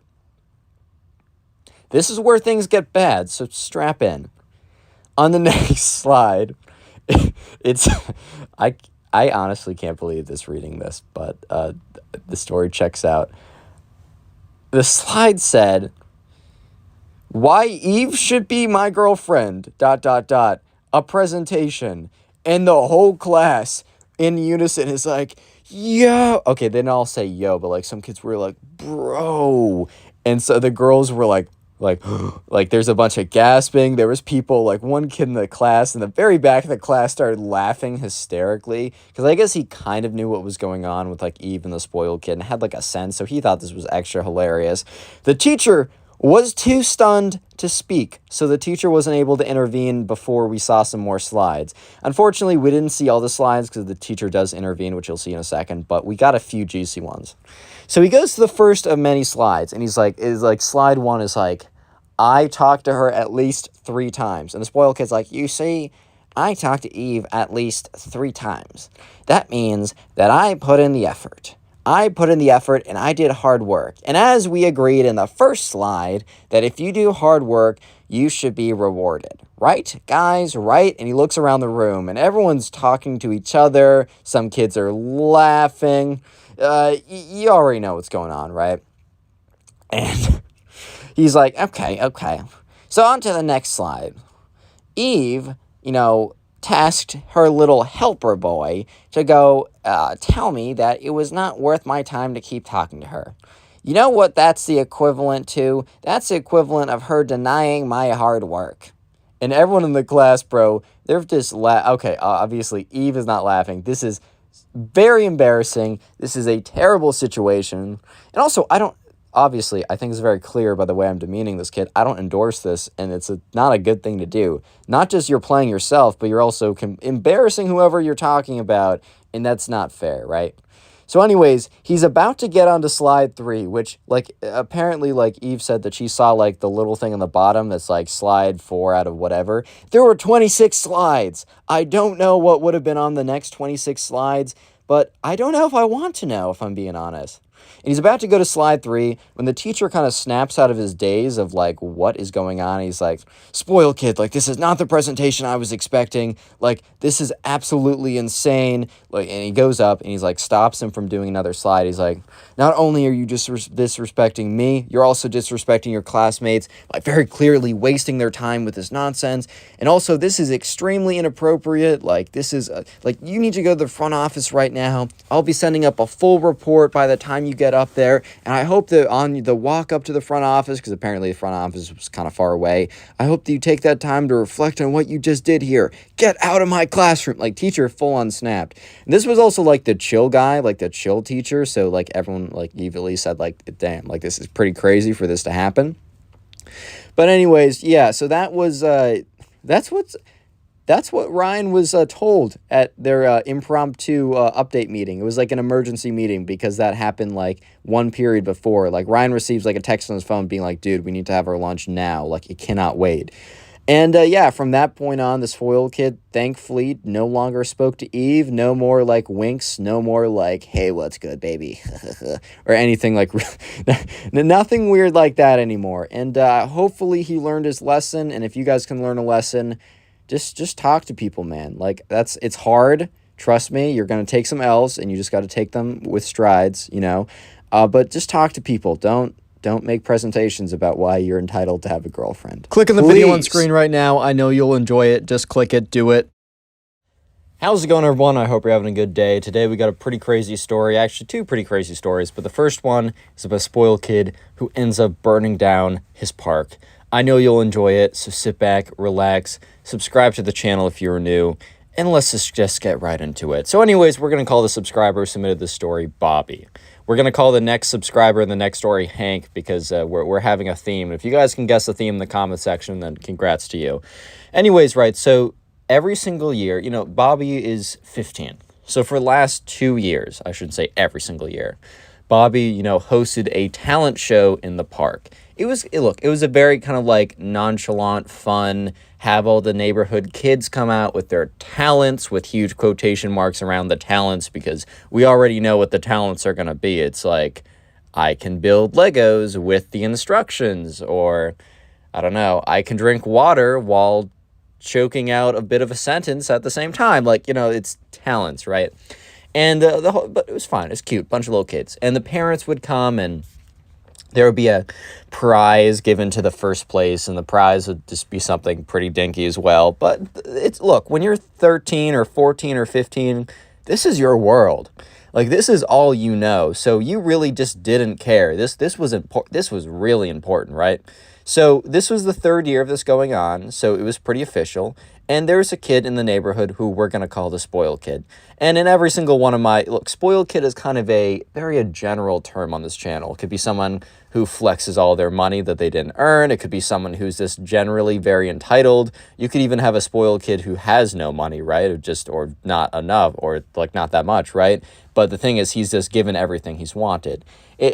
He's given everything he's ever wanted. Okay, I said that right. I'm always jumbling my words. But yes, in this year, the spoiled kid didn't participate last year. He was in the audience. His mom was like, "You're coming to this. Like, I know you don't want to go, but you're coming to this." And he was like, God damn it, Mom. God. Right, but eventually he did come. I don't know why I made him Cartman for a second, but it works. And, he came last year to the thing, and he realized that he wasn't winning because he wasn't participating. And he thought to himself, well, since I'm the greatest of all time, that I will win this because I deserve to, right? And so it was kind of like his, look at that 3v1. Damn, look at you. Let's go, Connor. Some good gameplay for once. Oh, I spoke too soon. Anyways, though, it was this year that the spoiled kid was like, I'm going to win this, I'm going to compete, and I'm going to get first place, and I'm going to show all the kids that I am truly the best, right? So let's just jump ahead to the day before the talent show. So there was kind of like a sign-up sheet for like, oh, like the talent show, whatever. Tell me like if you want to sign up. And you didn't have to say what your talent was going to be. However, the day before, it was almost like rehearsal. And so Bobby basically, Bobby and his parents run it, right? It wasn't just a 14, 15-year-old kid, organizing a massive event with all these kids or whatever, right? It wasn't exactly that. But, his parents did a lot of the behind the scenes. But anyways, Bobby and his parents were hosting like a pre-talent show, come test out what you're doing to make sure that it works on the big stage, right? To make sure that, you can actually do it. So if you're like, I don't know, be like, oh, I'm really good at water skiing. And then you show up to the stage in the middle of the woods with your water skis. You won't be confused on the day of the talent show, and you'll know why you can't show off your water skiing because you're not on a boat in the middle of the ocean.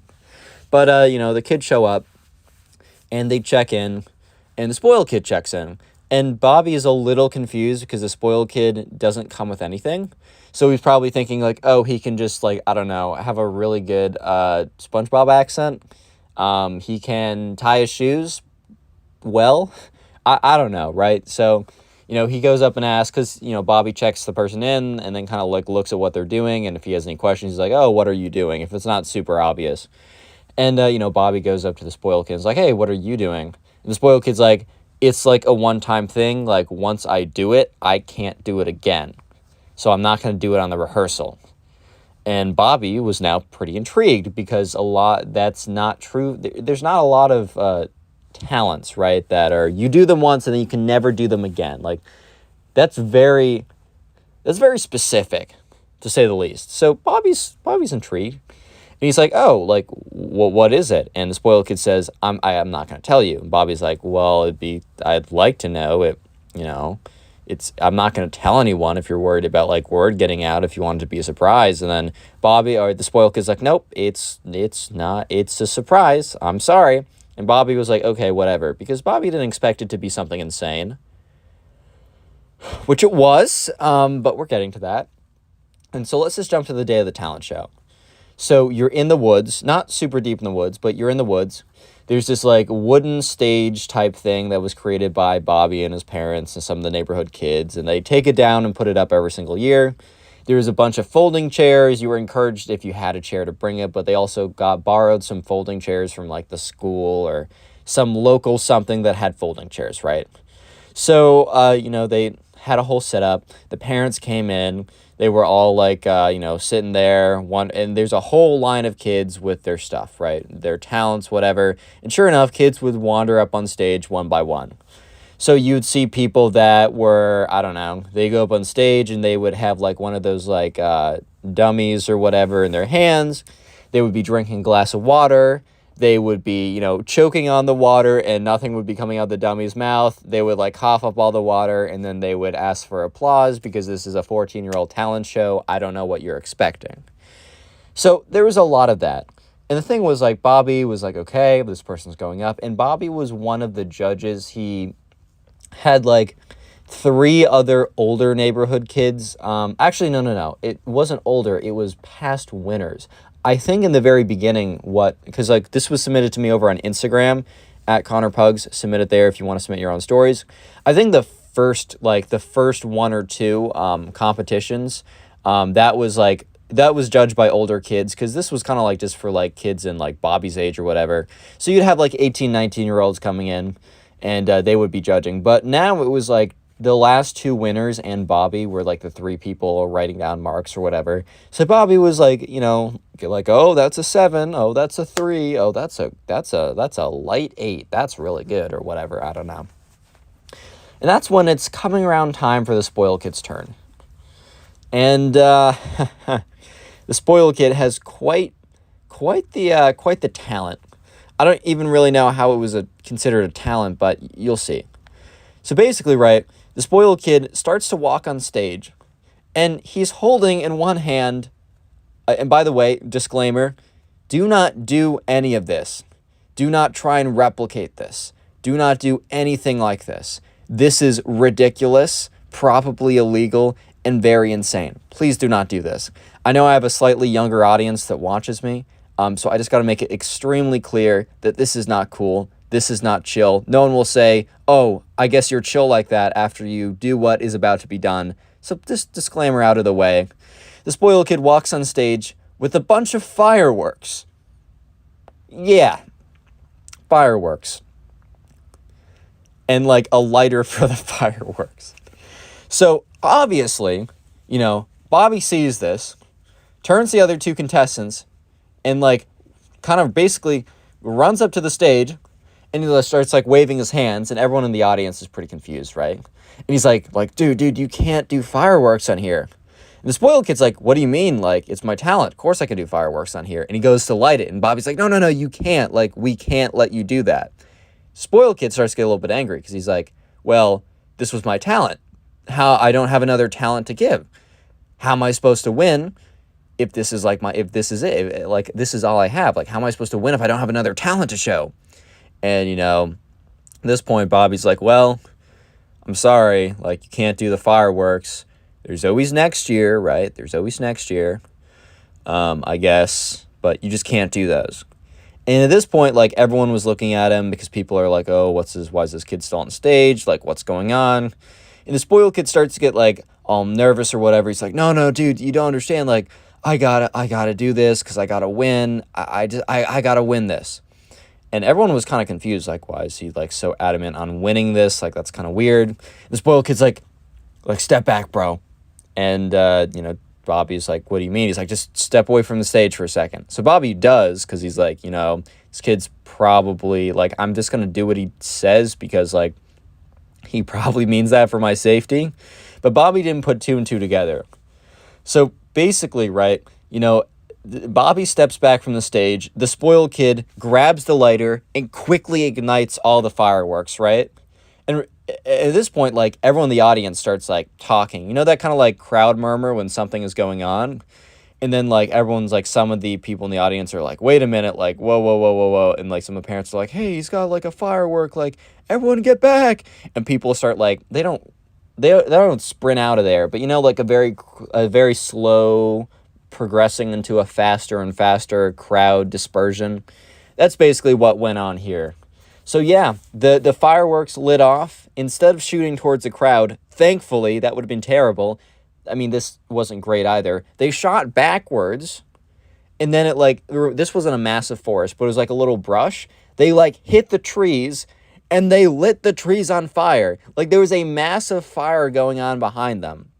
At this point, Bobby, the spoiled kid, all the kids are running out of there. The parents are calling 911 to get, like, the fire department in there.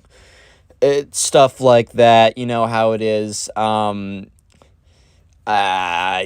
already know, man. Like, it's not great. So the fire department gets there. Thankfully, they're able to put out the fire, but the entire kind of like forest brush type area, it's burned down. It's not looking good. You already know how that is. So, fire department's there, and they're just like trying to figure out what happened. And, the parents are kind of explaining, yeah, this kid brought fireworks to the talent show. And believe it or not, fireworks in the talent show didn't go down that well because it, shot backwards and burned down, the entire school, not the entire school, the entire forest. So yeah, the kid got in a lot of trouble. I mean, the kid got in some trouble, but also it was more, okay, this kid's 15. How did he get access to fireworks, whatever, right? Turns out, the spoiled kid's parents, had some, and they didn't, hide them from him properly. So it was a huge mess. I didn't get a ton of details of what exactly happened.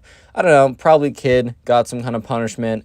Parents probably got in some trouble for having them, and then, probably had to do something to help recuperate the damage of the that was done to the forest or whatever. But unfortunately, right, because this happened a long time ago for Bobby. Unfortunately, man, he hasn't done one of these since. He legitimately has not. He's 17 now. He's a little old now to do it. But on his 16, when he was 16. His parents were like, nah, we really shouldn't do it with the whole thing that happened last time. So, obviously, worst thing that's happened was, the forest. They had to replant all these trees and stuff. However, also wasn't great for Bobby either because, yeah, there was no more competitions after that. After the spoiled kid decided that he wanted to win so bad that he would essentially blow up the forest in a fireball, which is just wonderful. So we're going to call the subscriber who submitted the second story Hank. So if I had to give a title to this story, it's going to be if I was to title this as a YouTube video to get you guys interested, because I think you're going to find this one pretty interesting. The title would be, in quotation marks, "I'm pregnant," ex-girlfriend text or something like that. Yeah, so this is a very interesting one. Don't worry, it's still going to be relatively PG. It's a little bit PG-13-ish, so if that's not your thing, just be aware. Pregnancy doesn't come from the storks. I'm not going to be the one who explains it to you if you don't know. Just wait for your parents. But anyways, right, I'm not going to have any weird details or anything. However, the story is still very interesting. So anyways, Hank, who we're going to call the subscriber in the story, and apologies if I said Hank for the subscriber in the last story. It's on my story sheet right now. The names are right next to each other. But we're calling the subscriber Hank. And anyways, Hank is a sophomore in college. And he has, he goes to college kind of far away from where he lives. So whenever Hank goes back to his hometown, it's a good experience, He gets to see all of his friends that he hasn't seen in forever again. He gets to, that's basically what he gets to do. And that's really nice, right? And anyways, right, his friends, he came back, to his hometown. He's meeting up with all of his friends or whatever. They're having a good time. And one of his friends, who we're just going to call Ben, of course we're going to call him Ben, who we're just going to call him Ben. He says, hey, man, I'm having a lot of people over Friday night. I'd love for you to come out. It's not you're not going to know everyone, but the majority of people that you used to know will be there. You should totally show up. So obviously, Hank is like, yeah, man, of course. I'd love to go there. I'd love to see you guys, and it'd be cool to, hang out with you guys again, and it's been a long time since I've seen everyone at once. So sure enough, Hank shows up there, and he's, talking with all of his friends. It's a really good time. Even the people that he doesn't really know, they're friends with his friends, so it's they mesh really easily, mesh really nicely, just really good stuff like that. And another thing is, Hank isn't, a millionaire, right? But it's kind of known that Hank has this kind of side business thing going. He's one of those guys who got into drop shipping before it dried up or something like that. It's kind of known that, Hank, while not being a billionaire, he's not on a Forbes list or anything. From his kind of online or side businesses or whatever, I wasn't giving specific details. These are just guesses. But for some reason, they know that, he's doing pretty well, and he's doing pretty well for himself. It's not like he has a trust fund or something. But he somehow found a way to make a decent amount of money. So that is an important detail for you to know. And it'll play an important role in the future. Just listen, right? So anyways, Hank meets up with this girl that he never knew when he was, when he lived here, but he kind of recognized her name. it just seemed a little memorable. What Hank assumes is, she just lived in the town but just didn't go to school with him, and they just never happened to cross paths. And they hit it off really well. I mean, they hit it off. This doesn't go well, but they hit it off really well. They're talking with each other. When Hank's friends comes up to him not after the party, but after him and this girl stopped talking for like an hour or something, he's like, hey man, like, I was just talking with that girl you're talking to. And Hank's like, yeah, dude, yeah. And he's like, I was just talking to one of her friends. She really likes you. And Hank's like, oh, okay. And, he's like, kind of gives him a wink and a nod, like, no, she really likes you, man. And he's like, oh, okay. Because Hank, was honestly just having like a good conversation with her. But, she was a pretty girl. Like, it is what it is, man. And I'm just going to leave out the next bit of detail here. If you can make assumptions, you can make assumptions. Let's just say that they expressed interest in each other, and did so kind of recklessly. But anyways, if that totally went over your head, that's fine. If you understand, you understand. It is what it is, right? So Hank's is here for the summer. He doesn't have like an internship where he has to go somewhere else because he's working on his own kind of business type thing.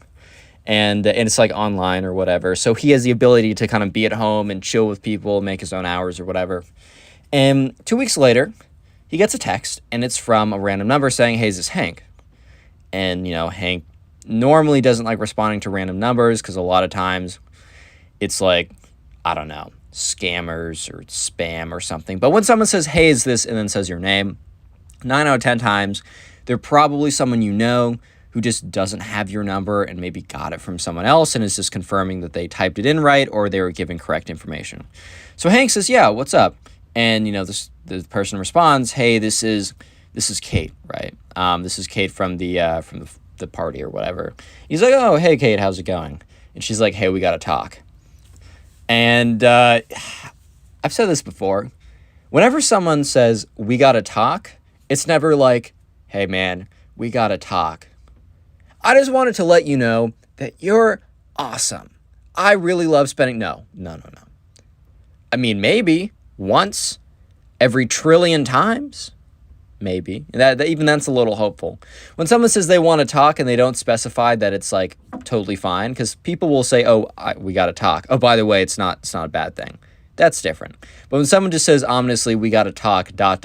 like sad face or something, it's not great. It will never be great. And Hank was really confused on what was going on, or like what was even going to happen, right? So he is just like, yeah, what's up? He doesn't get a text back from her for like 10 minutes. So that was probably one of the most ominous 10 minutes. Hank had no idea what was coming, but he was like, yeah, no, this is not good. Like, whatever it is, it's definitely not like a great thing that's probably happened. That's just my assumption here. And that's when he gets a War and Peace length novel type text. And the text was super, super, super, super, super long. But the very beginning of the text message says, I think I'm pregnant. Dun, dun, dun. Okay. Maybe that wasn't the most serious way to address this, but this, that like the SpongeBob like wham sound effect. Look, and there's nothing wrong with like, in fact, getting pregnant is probably it's miracle life, great, but it's normally better when you want to. You know what I mean? It's normally better when you are prepared to, I should even say, And Hank didn't know this girl. So Hank immediately, he's like, oh my God. Oh no. But he continues to read, the rest of it. And it goes on to be like, hey, I know you don't know me. I know, this is pretty crazy. This is insane. I know. Look, I understand that, you're busy, you're a business person, you don't even live around here, you don't even know me, I get it. And then she goes on to say, look, raising a child's pretty expensive. If you just kind of give me a lump sum up front, I won't bother you, we're chilling. And here's, right away, so Hank was, feeling terrified up until the point where he read, if you give me a lump sum up front. That is like the most like scammer way of just give me it all up front, man. I'll make you 10% back every single day, man. That just doesn't work. But yeah, so he reads that and he's immediately like suspicious, red flag, whatever. So he doesn't text her back right away. He goes to go text his friend and he sends a screenshot. And his friend's like, holy shit, dude. And he's just like, oh, I'm not supposed to swear. It's family friendly. Sorry, guys. If you learned a new word today, tell your parents it was from the Badmouth TV and not the Connor Pugs YouTube channel. Anyways, and his friend's like, oh my God, dude, like that's insane. And sure enough, he's like, okay, can you read it though? Because I mean, his friend responded within like 5 seconds, meaning he just read the tagline. His friend responds, dude, that's really weird. Like, you know what? You chill. I'm going to go like talk to her friends or whatever, because I got to get to like the bottom of this. So Hank is like, this is like the most uncomfortable 3 hours of his life. He tries to go watch TV or videos or plays video games. He tries to do anything to distract himself, but it is incredibly difficult for obvious reasons. But that's when he gets a call from his friend and he picks it up and he's like, what's up? His friend's like, dude, you're not going to believe this. Like I went to her friends, or who I thought were her friends. But apparently her friends they completely like exposed her or whatever. Like, check your phone. So Hank's like, oh, word, okay. So Hank immediately feels a lot of relief because he's like, okay, she's definitely pulling something on me. And he looks at his phone, and within like 5 seconds, he receives like 5 texts from his friend. Let's just call him Ben, right? Let's say he's the same friend as before. And it's screenshots of like this girl, I forgot what he called her. We're just going to call her girl. The girl's friends and this girl, talking with each other. And the screenshots are basically like her quote unquote friends talking with her. And this girl is talking about how she like, she got with this like really rich business person and how she's going to like swindle him out of like 20 grand or something. And this is going to be the greatest heist of all time. And that her and her little girlfriends can go out on a shopping spree afterwards or whatever. Why did her girlfriends, why did they rat her out? I don't know. Maybe they just had some decency. I honestly don't know.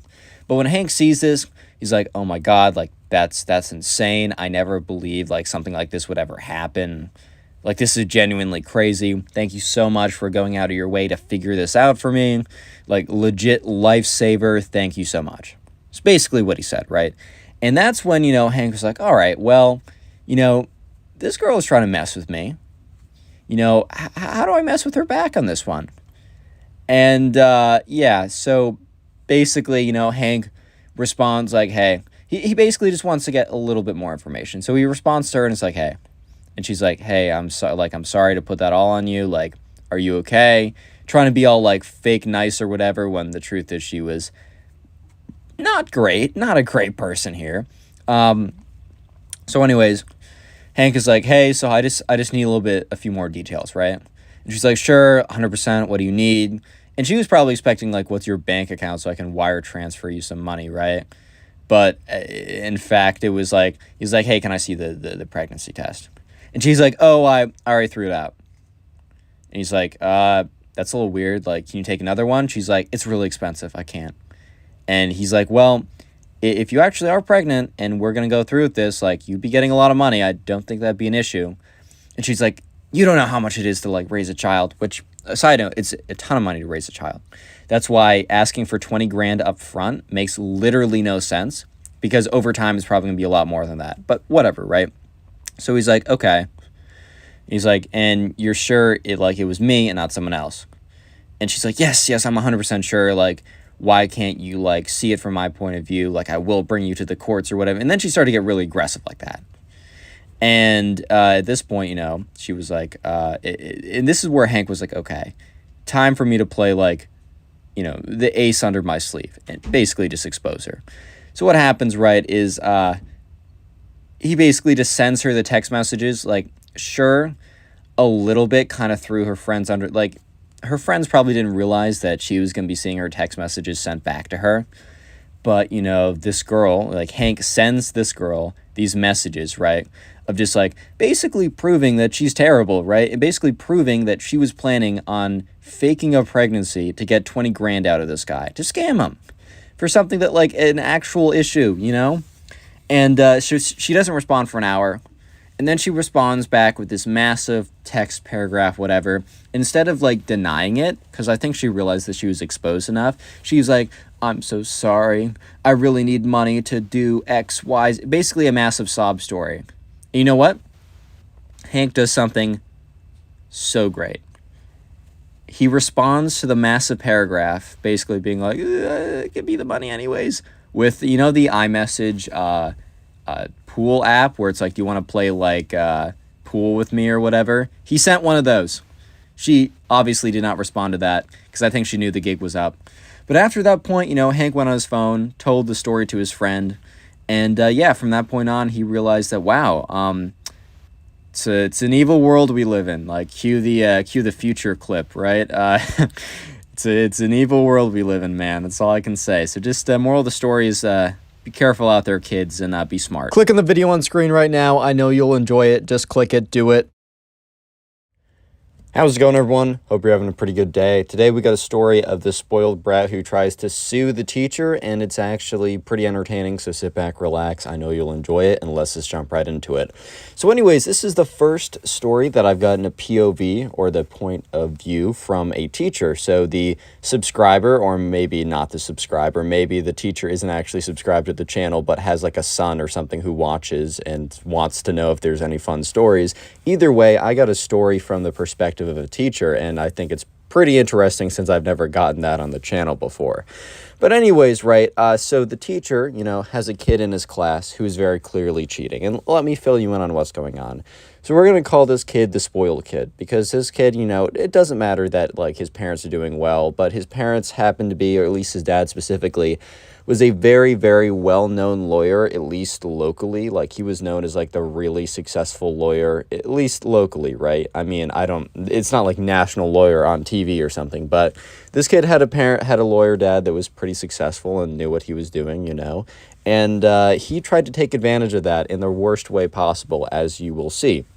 So anyways, they're taking a test, and it's very, like, the rules are very clear. You can only have, like, your pencil and paper. You can only have the test in front of you. You can't have notes. You obviously can't have your phone or anything else like that. However, the teacher was sitting at the front of the classroom, and we're going to call the teacher James. And just know when I say James, I mean the teacher, right? I might say the teacher James, but for a lot of this, I'm just going to say James. So just remember, that's the teacher. So James was sitting in the front of the classroom. I think he was kind of going back between, like, grading some old work and also kind of scanning the classroom to make sure that there wasn't, like, a clump of 7 people in the back of the classroom, like, passing notes or something like that. But, anyways, he was just kind of doing what he was doing. And that's when he noticed a kind of a suspicious glow emanating from the lap of the spoiled kid, who wasn't sitting in the very front, but also wasn't sitting super far in the back. He was kind of front middle, but wasn't too far back in the middle, if that makes sense. So he wasn't first row, but he was close enough that, the teacher could see what was going on. And, sure enough, he looks at the glow, and he's like, okay, that's really suspicious, right? That's like, well, what's going on here? So the teacher kind of adjusts his head a little bit so he can get a different angle looking at what's going on, right? And sure enough, he sees what is very clearly a phone. So he decides to watch the spoiled kid. And the spoiled kid looks down at his phone, touches it a little bit, types some stuff in, and then goes up and writes something down on his paper. There's a chance that he was not cheating, right? There's a very mini story I'll tell from my own experience. There's a kid in, one of my classes, or not one of my classes, one of my friend's classes, who during a vocab quiz had Google Translate out, but he had, like, the volume on. So in class, like, he put in Google Translate and it, like, spoke the answer, and obviously he got caught or whatever. But also, like, sometimes people will just accidentally leave their phones out. Like, that's definitely not something that never happens, if you know what I mean. But it was very clear after, the teacher watched the spoiled kid for, a while that, no, the spoiled kid didn't just happen to have his phone out. It was very clear that he was looking down at the answers and then writing down the answers. So, James is sitting at the front of the classroom. He's like, dang, like, this is going to be awkward because, like, no teacher wants to catch their kid cheating or their students cheating. However, they it's also their moral obligation and their duty to, enforce if they see it very clearly. Look, James took no pleasure in this, but like the kid was blatantly cheating and it was so obvious, and he was doing it for like every single answer. James honestly like considers himself more of a chill teacher. If he sees something that's a little suspicious but it's a one-off thing, he's not going to like investigate. He's not going to dig in looking for problems, right? He doesn't want to see that. Like there's no reason why James would want to see that. However, this was so blatant and obvious, James knew he had to do something. So as the kids were walking out, James like stops the spoiled kid and says, "Hey, can I just talk to you for a little bit? Like, I just need to, like, talk to you for a sec." And the spoiled kid looks obviously a little bit concerned, because whenever teachers do that, it's not always a bad thing, but quite often isn't like, "I want to tell you, you're doing so great." No, it's normally like, we got to talk about something, And obviously, the spoiled kid just, came off of cheating for the entire test, so he probably was realizing there was a bit of a correlation. So James, very kind of like awkwardly, but is like, "Okay, I have to say this either way." He's like, "Hey, like, I saw you, like, I saw what you were doing with your phone. I mean, you can't be doing that very obviously, right? But yeah, I'm sorry, like, this test, it's gonna be void because, you were pretty clearly cheating on all the questions. I just wanted to let you know before you saw like your grade, and we're super confused. I just want to give you a heads up, and also, I don't necessarily need to report this, because like the normally what teachers would do is they would fail you, and then they report you to the front desk. But this was like high school, so it was getting around college application season, not there yet. However, the school it was like a mandatory report that if you cheated, like it had to go on your college application, resume, whatever. It had to go on your transcript. It wouldn't be on your resume. "And I cheated in high school too, so you should accept me." No, it was on your transcript. And, the teacher's like, "Look, I do have to this is going to have a pretty major impact on your grade. However, I'm not necessarily going to report it, so, because I know, like, I had to apply to college at one point. I get how bad it is." However, the spoiled kid was, like, denying. He's like, no, you must have seen something that's not true, because, like, I was not cheating. And the teacher's like, "Well, here's the thing, like, I can't necessarily say for 100% what you were doing on your phone. However, I made it pretty clear, and I make it clear consistently that, if you have your phone out during a test when it's clearly stated that you can't, unless I say you may have your phone out, which I never will, there's no way for me to tell if you're cheating or not. So unfortunately, I just gotta assume that, even if you were just like texting a friend or something." And that's when the spoiled kid kind of makes a mistake, because maybe he would have gotten away with it a little bit more. But he said, "Dude, like, I don't even have my phone in class today." And that's when, James, the teacher, is like, "Okay, this kid, like, James would have been, like, much cooler about it if he just, like, was like, 'Yeah, I'm sorry, my phone out,' like, whatever," right? I'm not sure if James would have given him a great grade, but maybe he would have been a little bit more generous. But when the kid was lying to his face, like, James was like, "All right now, come on, buddy." And James is like, "Dude, like, I saw you with your phone. Like, lying like this is not a good look. Like, I'm trying to help you here. Like, I would like to help you here.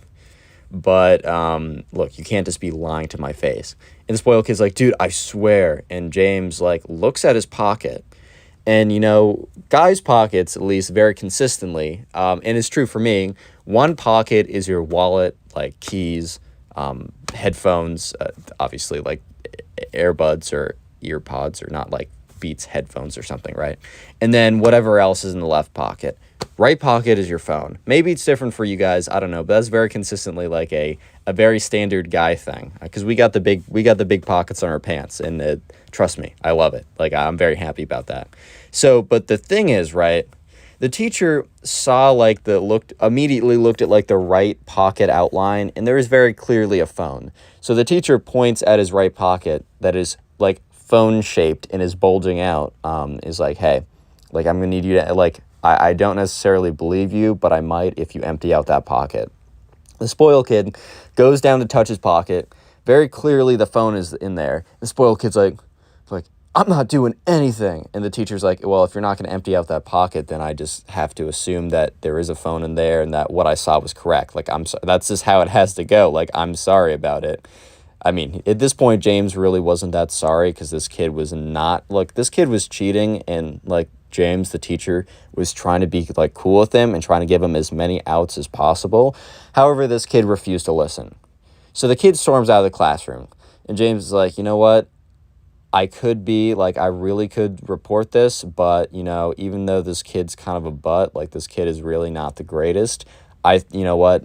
I was a teenager once too, prefrontal cortex is not fully developed here, whatever.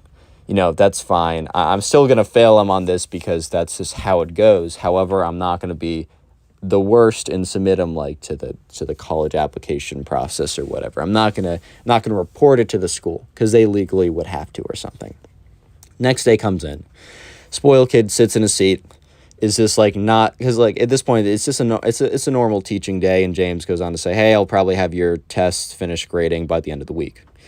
And the spoiled kid's not participating in class. Not that he normally would per se. However, now he especially didn't.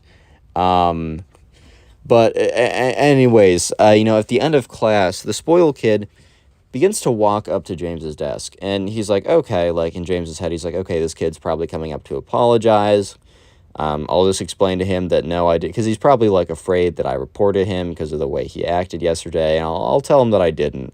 And instead of doing any of that, the spoiled kid leaves, like, takes like a printed out letter, puts it on the desk and says, read this, and he walks out of the classroom. So, at this point, James is like, oh, maybe he's just embarrassed to apologize to me in person, and he wrote it down. But no, this was like, he picks it up, and it was like a formal attorney letter or a formal lawyer type letter, and it was like, dear Mr. James, insert last name, right? You are being like I'm the lawyer that represents spoiled kid. And this is all in like a fancy legal jargon. This is not in the way I'm saying it, but what I'm trying to say is basically the lawyer says, I represent the spoiled kid, right? And that you caused a lot of, I don't know. And the lawyer, it was like from his dad's desk or whatever. And it was like, you caused my son a lot of like great pain, anguish, emotional trauma, etc. And you will be, unless you like change the circumstances, which is like not fail him, that we will bring you to court or whatever. And while James, the teacher, found the letter extremely suspicious, because would you really hire a lawyer to say, oh, you better give me a better grade on my test? That just never really seems like something that a lawyer would get involved in. However, it was still kind of frightening because it seemed like a pretty legit letter. It turns out the letter itself was legit, but we'll get into it later, that the story is a little bit more complicated than that. So James is like, okay, I don't know what to do here. However, what I do know is that tomorrow, which is, tomorrow is parent-teacher conferences. So, I will be able to, I'm not going to talk with James about this because I don't know. I just don't think that's a good idea how to go about it, right? However, I will talk to his parents about it because hopefully they are a little bit more, reasonable. So the next day comes around, and the spoiled kid's in class, and once again, he's not participating, not doing anything, which wasn't that unusual. However, obviously, with the circumstances, things were a little bit different. And by the end of class, he actually walks up, once everyone's left, he walks up to the desk and is like, hey, he's like, hey, James, or Mr. whatever, you saw my letter. And the teacher's like, I haven't read it yet. Kind of just stalling, right? Kind of just, he was bluffing a little bit. And the teacher's like, but I'll read it tonight. And the spoiled kid's like, I think you'll really want to read it. I really think you'll want to read it. And obviously the teacher knows what the letter is. He read it, but as you know. But anyways, though, the teacher's like, I'm not going to give him the satisfaction of knowing I read it yet. And so anyways, parent-teacher conferences come around. And eventually it's time for James, or the spoiled kid's parents, to come in. So James is like, hey, how's it going, guys? And they're like, oh, well, good. And I think the same for our son, right? He's only reported that things have been going well. And that's when the teacher realizes that, oh, so your dad isn't involved. Because the thing is, right, if, James's or the spoiled kid's dad was, truly involved in this lawyer case or whatever, because the desk came from his front office, right? Or the letter came from his desk front office type thing. he would have known that, something bad was not going, like something not good was going on. So this is when James is like, okay, well, I don't think the parents are cued in on this. So James goes on to say, hey, I hope you're having a good time right now. I don't have the greatest news for you, but it's pretty important that we talk about it. So they both kind of like drop their more friendly faces and have more of like a serious like, oh God, what's going on? And James explains everything and also takes the letter out of the desk. And at this point, the mother of the spoiled kid is like very like, just like, maybe emotional is the right word, but also it's not perfectly explaining what she's kind of more like flustered, right? She's like, oh my God. I'm like, at this point, the spoiled kid's dad is furious because he's like, I don't know how he got this. Like, this is like, and the spoiled kid's dad goes on to explain that the letter that, that James received was was basically a template where, it was like he had a bunch of those, like, he printed them out basically at his home office. I guess like basically the spoiled kid got into his computer somehow. He got access to his computer and he found the template. He filled in his own little description or whatever. He printed it out and he made it look like a legit thing. His dad is like, I will be having a talk with him when I get back. Like, this is insane. And like both the parents were saying like, thank you so much for not reporting this. Like, you had every right to do so. And if you do actually do so, I'm like, I will understand that obviously this is better for our son and we appreciate it. But they say like, wow, like this is insane. We will deal with it. You don't have to deal with it. So the next day, James does come into class. However, the kind of like arrogance that he came in the last 2 days with because he thought, oh, I'm going to sue the teacher and get a better grade, was completely gone from his strut. Like all that like swag or whatever in his strut was completely gone. And after about a week, the spoiled kid came up very begrudgingly to the front office, or not the front office, to the front desk and dropped another letter down and kind of walked away. But this one was not saying, I'm going to sue you for everything you have. This one was saying, like, it was an apology letter. Yeah, it was a little forced. Yeah, it definitely wasn't genuine. But, the teacher thought, well, this is better than being sued.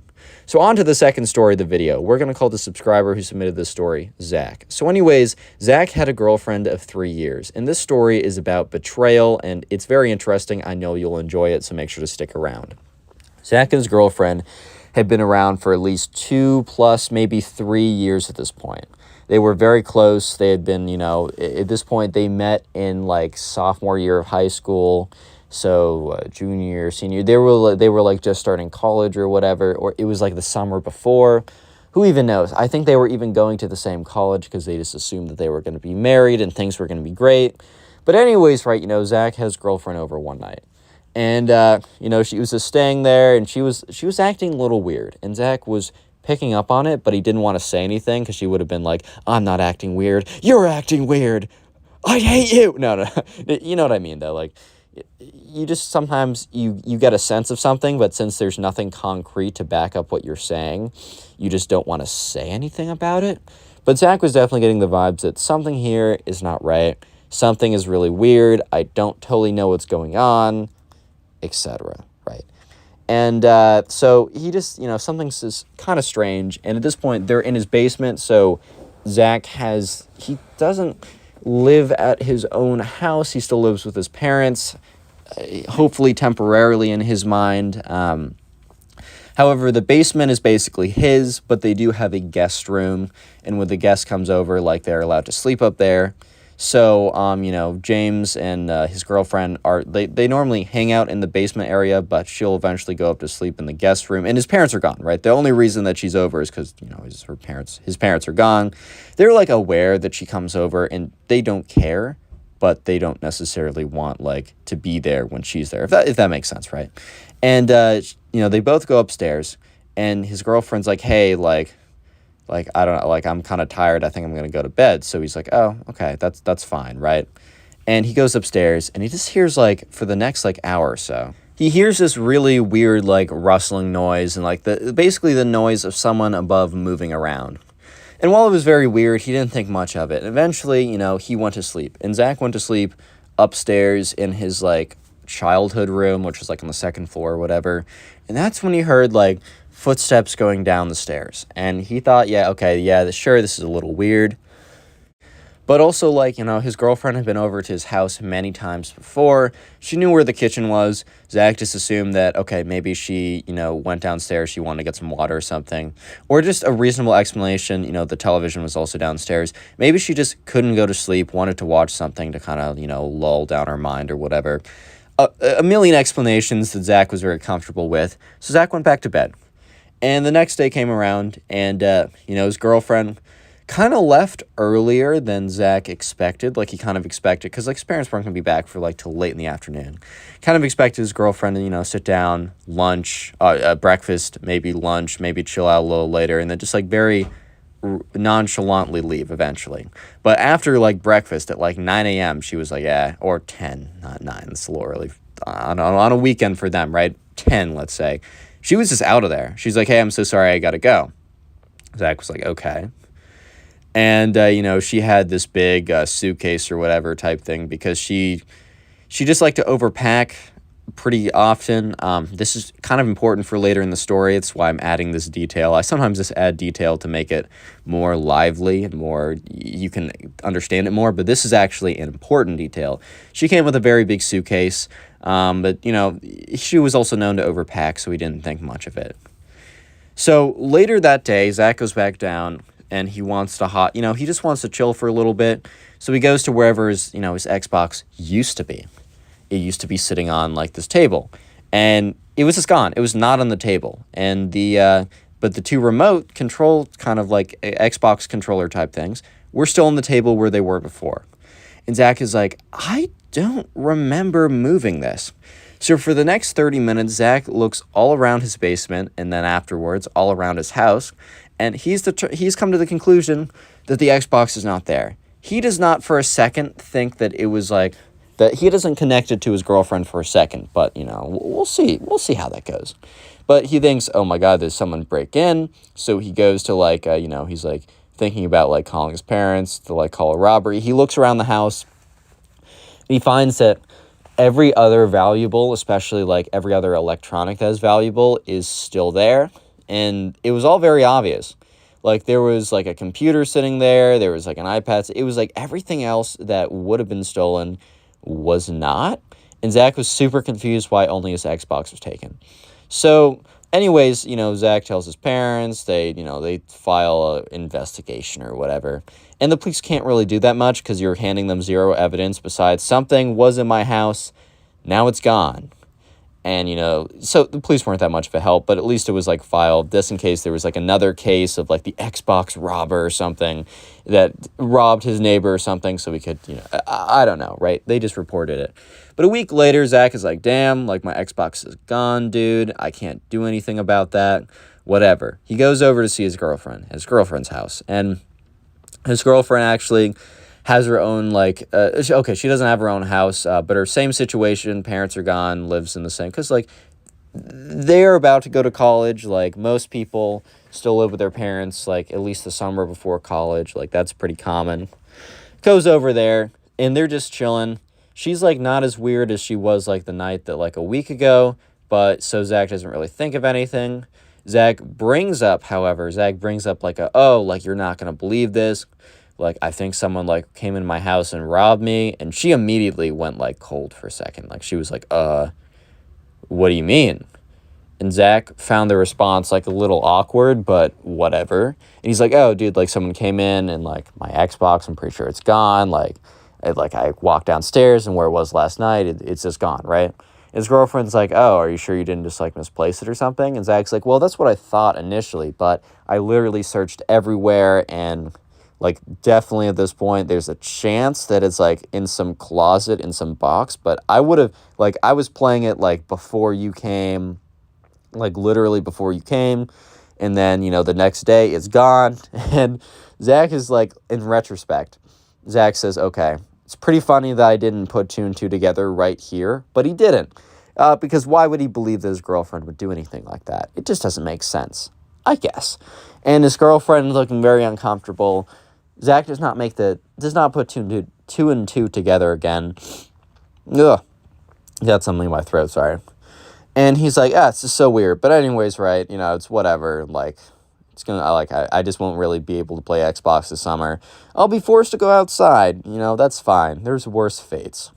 And his girlfriend, looks a little bit more comfortable as the conversation topic changes, which in retrospect, Zach is like super suspicious, but at the time he didn't think anything of it. So his girlfriend's like, all right, well, a little while later, like an hour later, she's like, okay, I'm going to go out and we don't have anything for lunch. I'm going to go and grab us something. And there's a local, or I don't know, there's a food place nearby, 10 minutes away.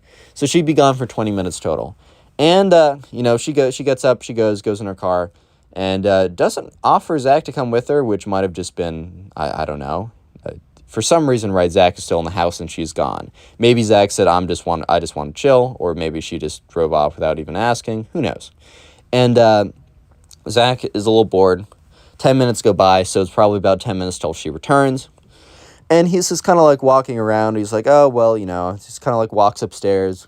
Because he knows where the bathroom is. He doesn't know where the bathroom on the first floor is, but he knows where the bathroom is on the second floor.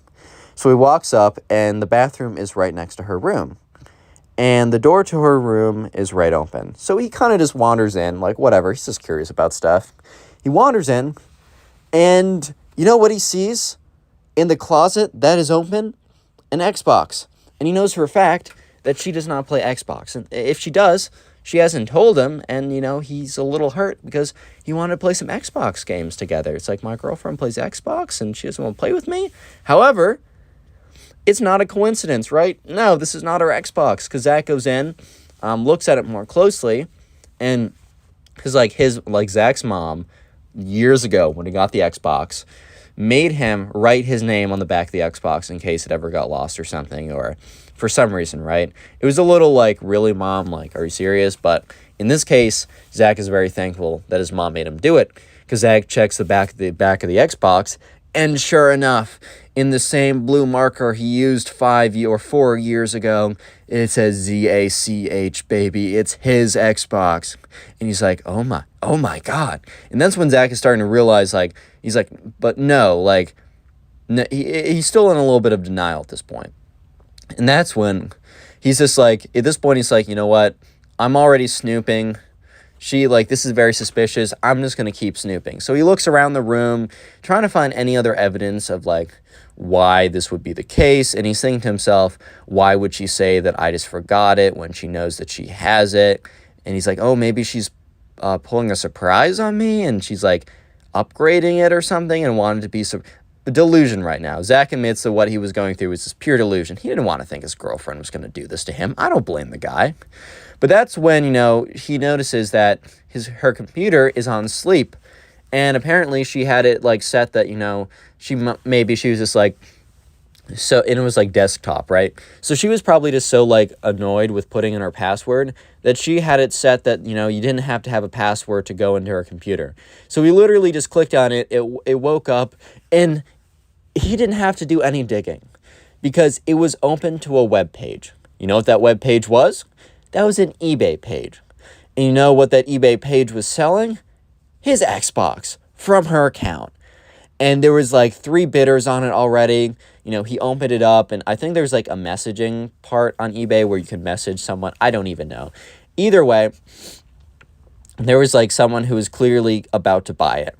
And that was probably the reason why, she had it out to show photos to prove that it was in good condition or whatever.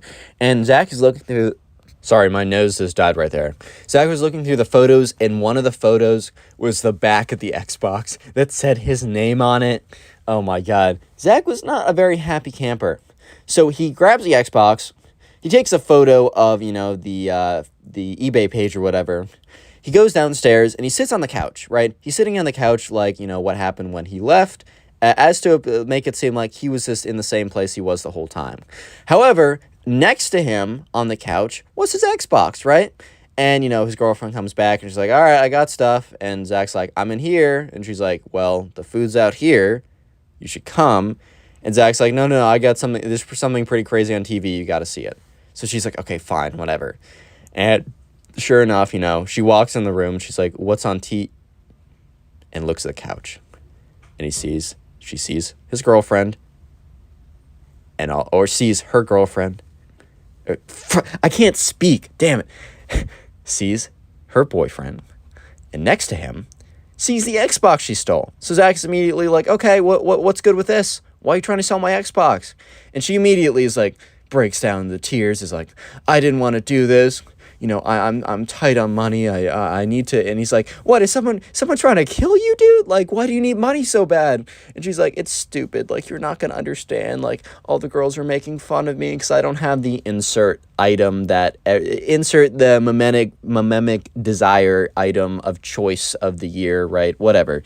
And obviously, Zach and his girlfriend are not very happy. They have a fight a little bit, and Zach at the end of it is basically, or like verbal fight, by the way, just clear. Being very clear. You know, she's like, I gotta go back home, like, but I'm taking this with me. And she's like, no, but I already have a buyer. And Zach's like, yeah, but you're trying to sell my stuff. Like, that's ridiculous. So anyways, you know, Zach grabs his Xbox and she's like pleading with him, like, no, I can explain this. He's like, all right, well, explain it tomorrow because I'm not very happy right now. You'll have a better chance of making me not angry if you talk to me tomorrow. So, yeah, short story, or short ending to a long story. They don't stay together. Yeah, that 3 years or whatever that they've been together, that good relationship, you know, all the parents and family members that know each other because of this, nope, all gone because, you know, she needed the $400 for an Xbox or something. Moral of the story is just don't be this girl, please, God. Hey, what's up, guys? Welcome back to a brand new video. And I don't know about you guys, but I've definitely encountered a lot of like spoiled kids in my life. I've encountered kids that when they don't get what they want, man, they just throw a fit. And, you know, it's partly on them, but also partly on the parents. And, but one thing I can tell you is I've never met a kid as spoiled as this kid. Because this kid, when he didn't get what he wanted, he literally burned down the summer camp, dude. What? Anyways, yeah, that's today's story. I know you'll enjoy it, so sit back, relax, subscribe if you're new. Leave a like on the video right now to fly. I'm not even kidding. Leave a like on the video. You will start levitating. Not a joke at all. And let's just jump right into it. So anyways, we're going to call the subscriber who submitted this story Jake. So anyways, this was Jake's first year going to a summer camp. And Jake was in 7th grade at this time, or a sleepaway camp. Jake had been to many summer camps before, but I don't know about you, but at least in the United States, because I know I have a lot of people outside the States, and maybe not even just the United States, but for a lot of people, right, they'll go to summer camp, but the real big step up is going to sleepaway camp. I know, at least for me, like going to sleepaway camp, that was like the big deal because like you're finally away from your parents like the entire day or the entire week. And that was pretty crazy, right? That was a pretty big step in the direction of being a teenager. And anyways, yeah, so this was a pretty big deal for Jake. He was pretty nervous, and he was driving down with his parents, and he was talking to them about how, oh, what if I don't know anyone there, or what if I don't like anyone there? What if I want to see you guys? And they said, Jake, like, look, if it's really bad, you can always call us, and we can always come and get you. But we think you're going to have a great time, and we do ask that even if you're a little nervous in the first couple days, give it a little bit of time. And Jake, you know, was feeling a little bit more comfortable and he got excited. So anyways, they eventually get to the summer camp and, you know, they walk up to the front desk or whatever. And, you know, the mom's like, hey, this is Jake. And they're like, oh, Jake, how's it going? Like, you can go over to group B over there. And they were split up by cabins. And yeah, so Jake walks over. And before he walks over, actually, he says goodbye to his parents, gives them a hug, and he walks over. So there's a bunch of guys over there, and there's just one kid who we're going to call Ben. Ben was the spoiled kid. However, unlike a lot of other spoiled kids in my stories, he actually was kind of chill. He's kind of a chill guy. He's a chiller. He was cool, right? He was actually Jake's friend for a little while until he does something literally insane, as you'll see. But I just did the leafy literally. Jesus Christ, literally. Anyways, yeah, so yeah, this kid was actually kind of cool at first. So, you know, Jake goes over there and they're like, introduce yourself to everyone, and people are going around. It's a little introduction before they go off to the cabins, and kind of just like naturally, you know how like sometimes you'll be in a group and just naturally you'll start talking to someone. Like there's no real indication for why you should. It's not because like you guys have a shared passion of Star Wars or Bitcoin mining, or I'm bringing the joke back, guys. You guys have been like, I haven't made that joke since January, and I've gotten comments saying bring it back. So you ask and I shall do. Anyways, right. They just kind of hit it off right away, and Ben does not appear as like some kind of spoiled kid or anything. He appears as a totally normal dude. So yeah, Jake and him actually hit it off really well. So they go back to the cabins, and they're kind of like shown around or whatever. And it's kind of new to them because they've never been to sleepaway camp before. So, some kids were probably like, oh my God, like this is disgusting. Like, where's my hot showers? Where's my TV? No. But yeah, I mean, the first time I went to sleepaway camp, I went with a friend. It was an awesome experience and I was super nervous. But anyways, right, Jake and Ben decide to choose a bunk together. And things start to get more interesting, or kind of the story starts to unfold more that night. So anyways, they go to dinner as a cabin, and, one of their camp counselors who is in the cabin with them says, all right, guys, well, we have a really fun thing tonight, and I know you'll be excited for it. So eventually, let's skip ahead to that point.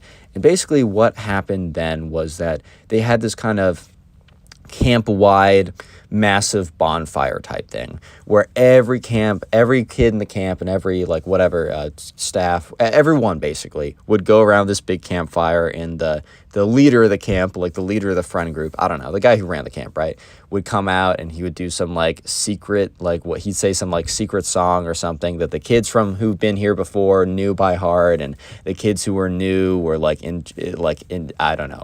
It was pretty cool. It was one of those little if you know, and if you don't, you really want to know type things. So eventually they all walk out there, tons of kids out there. It's around a big campfire, big bonfire type thing. And that's when Jake and Ben, who are talking with each other, they see a group of girls. And, at this point, Jake kind of leans over. He's like, hey, Ben, you want to go meet some new friends? And Ben's like, I'm all ears, man. What are you talking about? And Jake kind of points over, looks over and says, dude, look over there. And there's big group of girls. And Ben's like, all right. Say less. So they both walk over, they introduce themselves. All the girls are pretty nice and chatty. And there was one girl specifically who we're going to call Livy for this, Livy, right? She was, I don't want to say she was the prettiest of the group, but she may or may not have been the prettiest of the group there, which doesn't necessarily mean, okay, guys, I'm going to sound like an a-hole a little bit, but okay. There's a reason why Jake and Ben were talking to her more. Okay, maybe I don't sound like the a-hole, maybe they do. I don't know, dude. I really don't know. Anyways, I'm just the messenger. I'm just the storyteller. Don't shoot the messenger, bro, okay? That's what is said in every single time, except in the movie 300, the messenger gets bodied into a pit and dies. So hopefully you guys don't body me into a pit or stab me in the back like it's Dark Souls or something. But anyways, enough getting distracted. Yeah, so Ben and Jake immediately just strike up this conversation with this Livy girl. And this Livy girl is nice. She's very pretty. She's engaging in conversation back with them, which honestly at this point Jake was telling me if any girl engaged with conversation, if any girl didn't just say okay to everything he said, how's it going? Good. If she responded good, how are you? Then dude, he wants to marry her. Oh my God, at this point, right? But anyways, this girl was really cool. Jake and Ben are both really talking to her. However, it becomes a little complicated because they both start to like her. Oh no, drama in the friend group over a girl. All right, the story gets a bit more interesting than just that because the spoil kid eventually burns down the entire frickin' school, dude. So yeah, believe it or not, this is a vital detail to getting to the point of the spoiled kid literally burning down the not the school. I'm thinking of another story. Literally burning down the summer camp. But anyways, you might be thinking, how are we getting there? Give me time. Give me a second. Sit back, relax, don't get worried about it, leave a like on the video to fly, you know how it already goes. So yeah, Jake and Ben are talking with her a lot, and that's, eventually the bonfire's over, Livy's cool, they're talking with her, and they're walking back, and Ben turns to Jake and is like, dude, I'm 100% gonna try and I'm gonna shoot my shot at some point. And Jake at this point in his head is like, shoot, I wish I'd said something first, because now Jake can't be like, oh, I want to shoot my shot too. I mean, he could, but let's be real. That's a recipe for just basically saying, hey, we can't be, not that we can't be friends anymore, but dude, if a guy's like, oh, I'm going to try and shoot my shot, and you want to be friends with him, maybe don't say, I'm going to try and shoot my shot as well, because you'll have a bit of a rivalry. I don't know about that. But anyways, Jake was kind of damn, like if I said that first, I would have basically been in the clear, but whatever, I'm gonna have to hold my tongue. So yeah, every single day from that point on, Ben and Jake, they're chill, they're hanging out, they're having a good time. But also, Ben is always telling him about like, oh, today I talked to Livy for X amount of time or whatever. And in one of the group activities, or one of the activities that Jake was in, that Ben wasn't in, Jake had it with Livy, and Jake and Livy kind of became friends. But it was always kind of like hard for Jake because like he knew that he could never pursue without potentially messing up the friendship. That's always I mean, that's actually happened to me before at a summer camp before. It's tough. It's a tough situation, but thankfully for summer camp, you're only there for, I don't know, a couple weeks, right? However, the more time Jake spent with this Livy girl, the more he felt like, dude, like she's awesome, she's pretty, and like, is the only reason I'm not pursuing her is just because Ben, this guy I just met, also wants to pursue her? Like, I don't know, I might want to pursue her anyways. So anyways, a couple days go by, and Jake, goes over to Ben and is like, hey, are you still, like, pursuing that Livy girl? And Ben's like, yeah, I am. Jake's like, oh, how's it going with that? And Jake's like, dude, I actually think I'm going to try and, like, ask her out, like, for, like, a date or whatever pretty soon. Remember, dude, they were in 7th grade. Asking someone out was actually more of a thing in middle school than it is now that I'm in college. I'm like, dude, what? Why is it reversed like that? Yeah, but unfortunately... Hopefully, the college you go to, people are a bit chiller when it comes to that stuff. But anyways, yeah, so Jake was kind of had to hold his tongue. Like, this actually happened to me once at camp. It's just not long enough of a story for me to make an actual story out of it. But there was a guy that I befriended, and there was this girl. And I didn't say anything because I knew that he was pursuing. And yeah, it was tough. You hate to see it. Taking another L. But it just be like that sometimes. Anyways, though, right?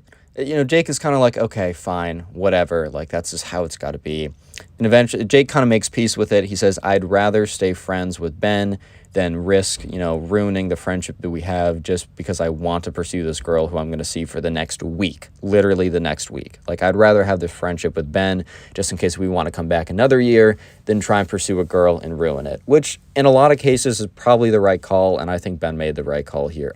Jake made the right call here. So Jake goes on to say, well, man, like, are you trying to do it today? And Ben's like, yeah, I think by the time that like we see each other again, I'm going to have shot my shot, and it's either going to be a win or it's going to be a tough day for both of us. And, Jake kind of looks at him, laughs a little bit. It's like, all right, man, well, best of luck. I am really wishing like the best for you right here. And yeah, they go off. And Jake that morning talks to Livy one more time because they have like a group activity thing together in the morning. And Jake, while he's talking to her, it's just like, because like she's cool, right? She's cool and she's pretty. And Jake is like kind of infatuated with her a little bit, right? At least a little bit. And Jake's kind of like, damn, like this is kind of tough because either the next time like I talk to her, there's a chance that she's going to be like in a thing with my best friend or rejected him. And then either way I can't pursue, right? Yeah, that would be almost worse in a way. Actually, no, both would be pretty bad. And so Jake is like, you know what, let me just savor this last moment with her, right? And she's like talking with him, and he's just kind of like, just kind of looking at her, zoning off or whatever. And yeah, he eventually, some time goes by, and he waits till, Ben gets back. And when Ben gets back, Ben kind of has this look on his face, this discouraged, not super excited, low energy look. And almost immediately, Jake realized what the verdict was. Because, look, here's the thing. If she said yes, Jake would have been literally coming in being like, let's go, baby, let's go. Like Jake, come over here, man, come over here. I have the greatest news to tell you. But instead, he was just like, he walked in and he didn't say anything. So Jake immediately knew. He looked over, he's like, dude, I'm sorry. And Jake's like, bro, like, I didn't even ask her out. And at this point, Jake's like, Ben, what do you mean? Because in Jake's head, he's like, oh, maybe he changed his mind and I can pursue. And Jake's like, no, dude, like apparently she's been talking to this other guy the whole time. And dude, apparently she came here with her boyfriend. And at this point, Jake and Ben are both kind of like, or Jake's like, no. And Ben's like, dude, yeah, I know. And at this point, Jake made a kind of mistake, right? A little bit of a mistake. And that's when he basically thought that it would be better, like to almost to console him, to tell. This was kind of stupid, but he was thinking in Jake's mind, he was like, "Oh, I'm gonna tell Ben that I also had like a thing for her, right? And that we can both suffer in this together." So yeah. Anyways, Jake's like, "You know what, man? If it makes you feel any better, like." I always thought she was really pretty too, and like if you weren't going to pursue, I definitely was. So we can kind of like relate to this together. And Ben looks at him and says, "You're trying to pursue as well?" Kind of this like, what? And the thing is, Jake's like, no, that's not what I said. That's not, you're twisting my words. What I said was, I would have pursued if you didn't pursue, which honestly I think is fine. I think it's a little weird to say. It would be weird to say if like that was like his girlfriend. That would be really messed up to say. You'd be weird for that, but it's not. It's just a girl he kind of liked. However, Ben took that really poorly, and Ben was like, "Dude, I'm already having a bad day that this girl that I really wanted rejected me," which she didn't directly reject him, but whatever. "And now you're telling me that you are going to like go behind my back and try and like get with her too?" And Jake's like, whoa, chill. That's not what I said. I just said that like, in an alternate reality, if you weren't going for it, I might have tried. And at this point, Ben's like, I can't believe you, dude, which is kind of a complete overreaction. Real quick, if you made it this far into the video, comment a camp down below, C-A-M-P, or sleepaway camp. You can comment either that phrase or just camp. I'm going to try and hard a bunch of comments to say that, just to say thank you for making this far into the video. And just as a little reminder, the best thing you can do to support the channel is just watch as many videos as you can. Literally sitting down and just like binge watching old videos just while you're doing something, it helps more than you can ever imagine. I'm trying to get the channel back up. I'm getting back into it. So please let me know in the comments section like what you're doing while watching the videos or how many videos you watch today. I will try and heart and reply to as many as I possibly can, just to say thank you guys just for all the work you've really done getting the channel back out of the gutter. I really do appreciate it. Don't forget to leave a like to fly immediately and subscribe if you're new. And anyways, yeah, so at this point, Ben and Jake are kind of beefing with each other, and Jake's really confused, like, why is he so mad at me or whatever? And Ben's like, you know what? I got to get some fresh air. So he like walks out of the camp cabin, and this other kid was sitting there kind of listening to the whole thing. And he's like, dude, like, I don't know why like Ben's so mad. And Jake's like, well, I mean, he did just get rejected by this girl. And he's like, the guy's like, yeah, fair. But all you said, like, you thought she was cute too. Like, you were actually like being a good friend by not like swooping in like when he was trying. Like, you could have if you wanted to. It's not like they were dating or something. And Jake's like, yeah, exactly. That's what I thought. I thought if anything, it would be like we could relate on the pain of this, right? And he's like, oh, I guess not. So anyways, for the rest of the night, like, Jake was just like being avoided by Ben. Like Ben was just avoiding Jake, and Ben was just stewing. He was getting angrier and angrier and angrier, because at this point, Ben was like, first I can't have the girl of my dreams. Now my best friend tries to betray me, which I don't know if that's a betrayal, dude, but anyways, he's like, yeah, and he's just like, he is stewing and he's angry and he didn't get what he wanted. And here's the thing, right? Jake didn't really realize exactly what type of person Ben was. And I don't mean like he was like some crazy serial killer, evil person, right? But he was, if you only have a week to know someone, you're not going to know everything about them, right? You're not going to know the extent of all the things that they do, all the sick things they do in their free time, just playing with you. But you're not going to really understand all the ups and downs of an individual. In fact, you're probably just going to get the very surface level, the cream of the crop good stuff, right? You're not going to understand all their inner workings. So the truth was, Ben was not as cool as they all once thought. Ben, in fact, was kind of a spoiled kid, right? He was a kid who always got what he wanted. And one thing that was true was that he would get mad and mad and madder and madder, and whenever he didn't get what he wanted. And the thing was too, it wasn't like he stayed at the same level of anger. He was just stewing. He sat there thinking about it again and again. And I know definitely for myself, like when I'm upset about stuff, I will occasionally just sit there and just stew over it. It's just unhealthy, man. Don't do that. But the thing is, like, I don't get progressively more and more angry, right? But this kid was just getting angrier and angrier and angrier. So the next day, right?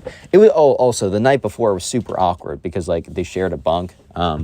And Jake was bottom bunk, so he just kind of like was in there when like Ben walked into the room, dead silent, and like walked above him to get to top bunk. which was pretty uncomfortable, but like whatever, I guess. Yeah, but anyways, how do I say this? The next day, Ben just wasn't anywhere to be found. Ben was literally nowhere to be found, and Jake didn't really think anything of it. He just assumed, oh, well, the kid like left early to go, I don't know, man. He left early to do something. Like who even knows at this point? But yeah, so that definitely happened. Jake was like, okay, whatever, like that's fine. Like that's he can go off and do whatever he wants. He kind of thought that he went off on like some kind of like morning run or something just to like get the fumes out or whatever. And that's when everyone leaves the cabin. And so they're at like so when Jake is back with his at like the first activity of the day, and that's the activity when he's with Livy, right? He's still talking to Livy. The thing is, they're friends, and even if he can't like have her, right, as like a girlfriend or whatever, he doesn't super care because he can still be friends with her, and that's honestly cool enough. And they're talking or whatever, and that's when there's like rumors of like this kid comes over and he starts talking, and he's kind of just like, he's like, dude, like you're not gonna believe this. I think something's like crazy is going on. And Jake's like, what do you mean by that? And at this point, Livy and Jake kind of turn over to this kid and is like, what do you hear? And he's like, apparently there's like, I just saw these like firefighters come over. They went to like East Campus or whatever. And East Campus was where all like the housing was, and also where Jake and Ben's camp cabin was. And he's like, oh God, like what happened? You think there's like a forest fire or something? Or like, what do you think happened? And they're like, dude, we don't really know. And after about 10 minutes, like, Livy and Jake look over, and their camp counselor, the guy who's like doing whatever program they have together at this point, gets like a message on his like phone or whatever, and he like picks up the call, and you just see his face is just like, what? Like, you can tell someone's face when they're on the phone, and they're just like, whoa, dude, like this is kind of messed up. So anyways, he has his face on, and they're all kind of like, okay, like what's going on? Like something is definitely going on here. And after getting off the phone call, the camp counselor guy's like, hey guys, like, this is like, we have to end our thing early. We're all supposed to go to the field.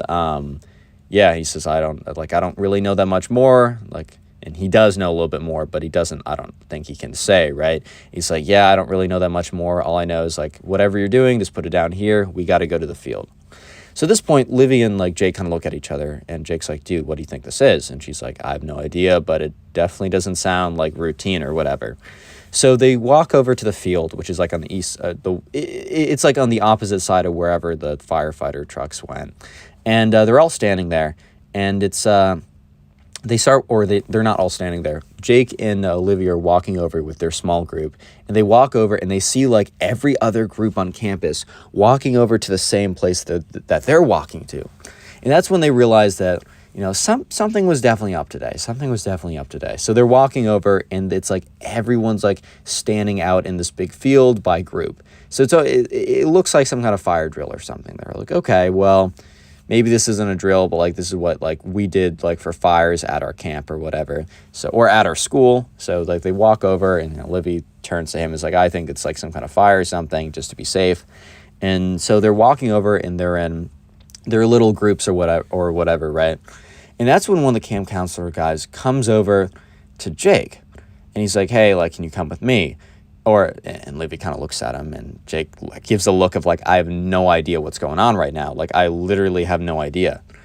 And so he like walks over, and he's kind of just like looks at the camp guy, and he's like what's good? Like, what's going on? And the guy's like, hey, like, I just wanted to know if like, because I knew that you were close with Ben. And at this point, Jake's like genuinely concerned for Ben, because he's like, why are they talking to me about Ben? Like, that's really weird. And they're like, yeah, I knew that you were close with him, so I just wanted to ask you a few questions. And Jake is kind of looking at him like, huh? And eventually Jake speaks up and says, hey, can you just give me some context here? And they said, and the guy's like, well, I don't know how much I'm allowed to tell you, but there was an incident back at like the campsite. And Jake is looking at him and kind of says, incident? He's like, yeah, apparently the kid was like super mad or something, and all the camp, like I think he took one of the counselor's lighters or something, and he went to the bathroom, and like lit all the toilet paper on fire and like draped around the campfire or he draped around like the house that you guys were living in, and the whole thing went down. And he had to call the fire department, and they're trying to make sure it doesn't spread to anywhere else. But no, we just wanted to know if there's a reason why he could have done this. And Jake is just looking at them. And Jake is like starting to comprehend what happens. Because, dude, I don't know. If someone came up to me and said, like, yeah, this guy that you're friends with literally burned down the camp, dude. And the main reason, the only thing that you can possibly think of is because a girl said no. And that girl that said no to him was also a girl that you were like, oh, she's bad, lol. Like, she's a 10. Like that would actually be the reason. Like, that would actually be the reason for it. I think I would definitely be sitting there just for a second being like, dude, there's no shot. Like, there's actually no shot. That's the thing. But yeah, at this point, Jake's like kind of snaps out of it. He's like, I mean, he was like upset about something. And the guy's like, oh, well, what was he upset about? He's like, this girl said no to him basically, but not even. And the guy's like, well, that can't be it. And Jake's like, yeah, I mean, that's the only thing I know. It sounds pretty stupid to me. And yeah, they let Jake go. And Jake goes back to the kind of the group thing, whatever, and he meets up with Livy again. She's like, why, they need to talk to you. Like, what happened? And Jake at this point is like, all right, well, you can't tell anyone, but, Ben. She's like, yeah, like, I talk with him a little bit. And they're like, and Jake's like, apparently. So, yeah, Jake goes on to explain to Livy that, yeah, that Ben allegedly, right? Because he's like, hold up, this guy just came up and said this to me. Like, I don't even know, but allegedly he might have gotten angry and set stuff on fire that set our cabin on fire. And Livy's just like completely shocked. She's like, Ben was such a good kid. Like, he was so nice to me. Like, oh my God, I can't believe that, like, he would have done something like that. Like, that's crazy. And yeah, they kind of just stood there, and they stood there for like literally in that field for like 3 hours or something. And it was pretty boring, but also better than being on fire, I guess. So, Jake couldn't really complain. Eventually, they went back, and all the people in Jake's cabin were kind of pulled aside, and they said, hey, like, we're going to have to put you into housing that's slightly off campus. Or, no. It was like they had to reassign them somehow. I bet, like, what they did was they put them in, like, other empty cabins, but they had to break them up or whatever. So they just want to let them know that they had to live somewhere else. And, yeah, for the rest of camp, they never saw Ben again. And most likely that was because they didn't let him back after he set the place on fire, because that is a pretty good reason to not let someone back. Maybe I'm over-exaggerating. Maybe I think that, like, I don't know. Maybe setting the whole place on fire is totally cool, totally chill, and that they're totally overreacting here. But I think it's kind of fair. And, yeah, and, eventually Jake's mom picks him up, and she's like, oh, how was camp? Did anything interesting happen? And he's like, camp was good. And yes, something interesting did happen. And Jake went on to go tell her the fire story, whatever, and she was like freaking out or whatever. And apparently Jake's mom did a little investigation online or whatever, and there was like some kind of like Facebook post or something about like, because some other parent at the camp like was told about it and was spreading rumors. Apparently, like, it was nothing. They didn't know anything new, but there was like an official like police report about it or something like that. I don't totally know, but yeah, Jake returned to the camp next year, and understandably, he did not see Ben, because I got a feeling that Ben was not invited back. But yeah, thank you guys so much for watching. If you enjoyed this one, the best thing you can do is watch another video. And also, if you leave a like right now, you will literally be able to fly. If you leave a like, you will start levitating. It's incredible. I mean, if you don't, well, you would never know. So just go ahead and leave a like. But no, seriously, guys, thank you so much for the support. The best way to help me out is to watch another video right after this one, and just thank you all so much. Peace. Leave a like on this video right now to receive nothing, dude. But what's up, guys? Welcome back to a brand new video. And just for a second, imagine one day this kid comes into your school with all this fancy stuff, and you're like, wow, okay, that's cool. But this kid just keeps flexing, and he's being super annoying about it. But then, all of a sudden, it's exposed that he actually stole all of this stuff from his mom. Yeah, I'm not even kidding. This didn't happen to me, but this happened to a subscriber who submitted this story, and that's what I'll be telling today. So sit back, relax, subscribe if you're new, and let's just jump right into this pretty crazy story. This one's going to be a bit of a longer one, so make sure maybe put this on while you're doing something, maybe get something to eat, I don't know, but just get comfortable and let's jump right into it. So we're going to call the subscriber who submitted this story Kyle. So anyways, right, there's this kid in Kyle's school who we're going to call Ben. And this kid, Ben, was always kind of a little bit annoying. He was always a little bit of a jerk. But he's also like he was an okay dude, I guess. And they all kind of knew him. However, one day, this kid, Ben, came in and he was completely blinged out. He was like Bling Bling Kid from that one show. I think Johnny Test, I think. Yeah, but anyways, he came in with a fancy golden watch. He had the new iPhone 27X Plus Plus. I don't even know what it would be, right? And he also, in his backpack, he literally brought a brand new Xbox in his backpack. Like, he didn't even bring any school supplies that day because he just had room for the new Xbox or whatever. So he sits down at the lunch table, and Kyle and all of his friends are kind of standing around or sitting around there talking about whatever. And he sits down, he goes, ahem, and they all kind of look at him. And then he goes, notice anything different? And Kyle's like, I don't know, dude. Did you get like a haircut or something? And he's like, no. And then he takes out his phone and puts it on the table. And it's like the new iPhone 27 Plus or whatever. And they're like, oh, nice new phone. Cool.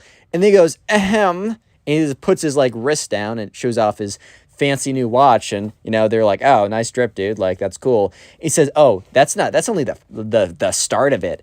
And he takes his backpack and he puts it on the table and he unzips it and there's a brand new Xbox in there. And one of the kids is like, oh, dude, sick. Like, you got an Xbox? Like, did you get all this stuff at once? And he's like, mm-hmm. And they're like, oh, was it your like birthday or late Christmas or something?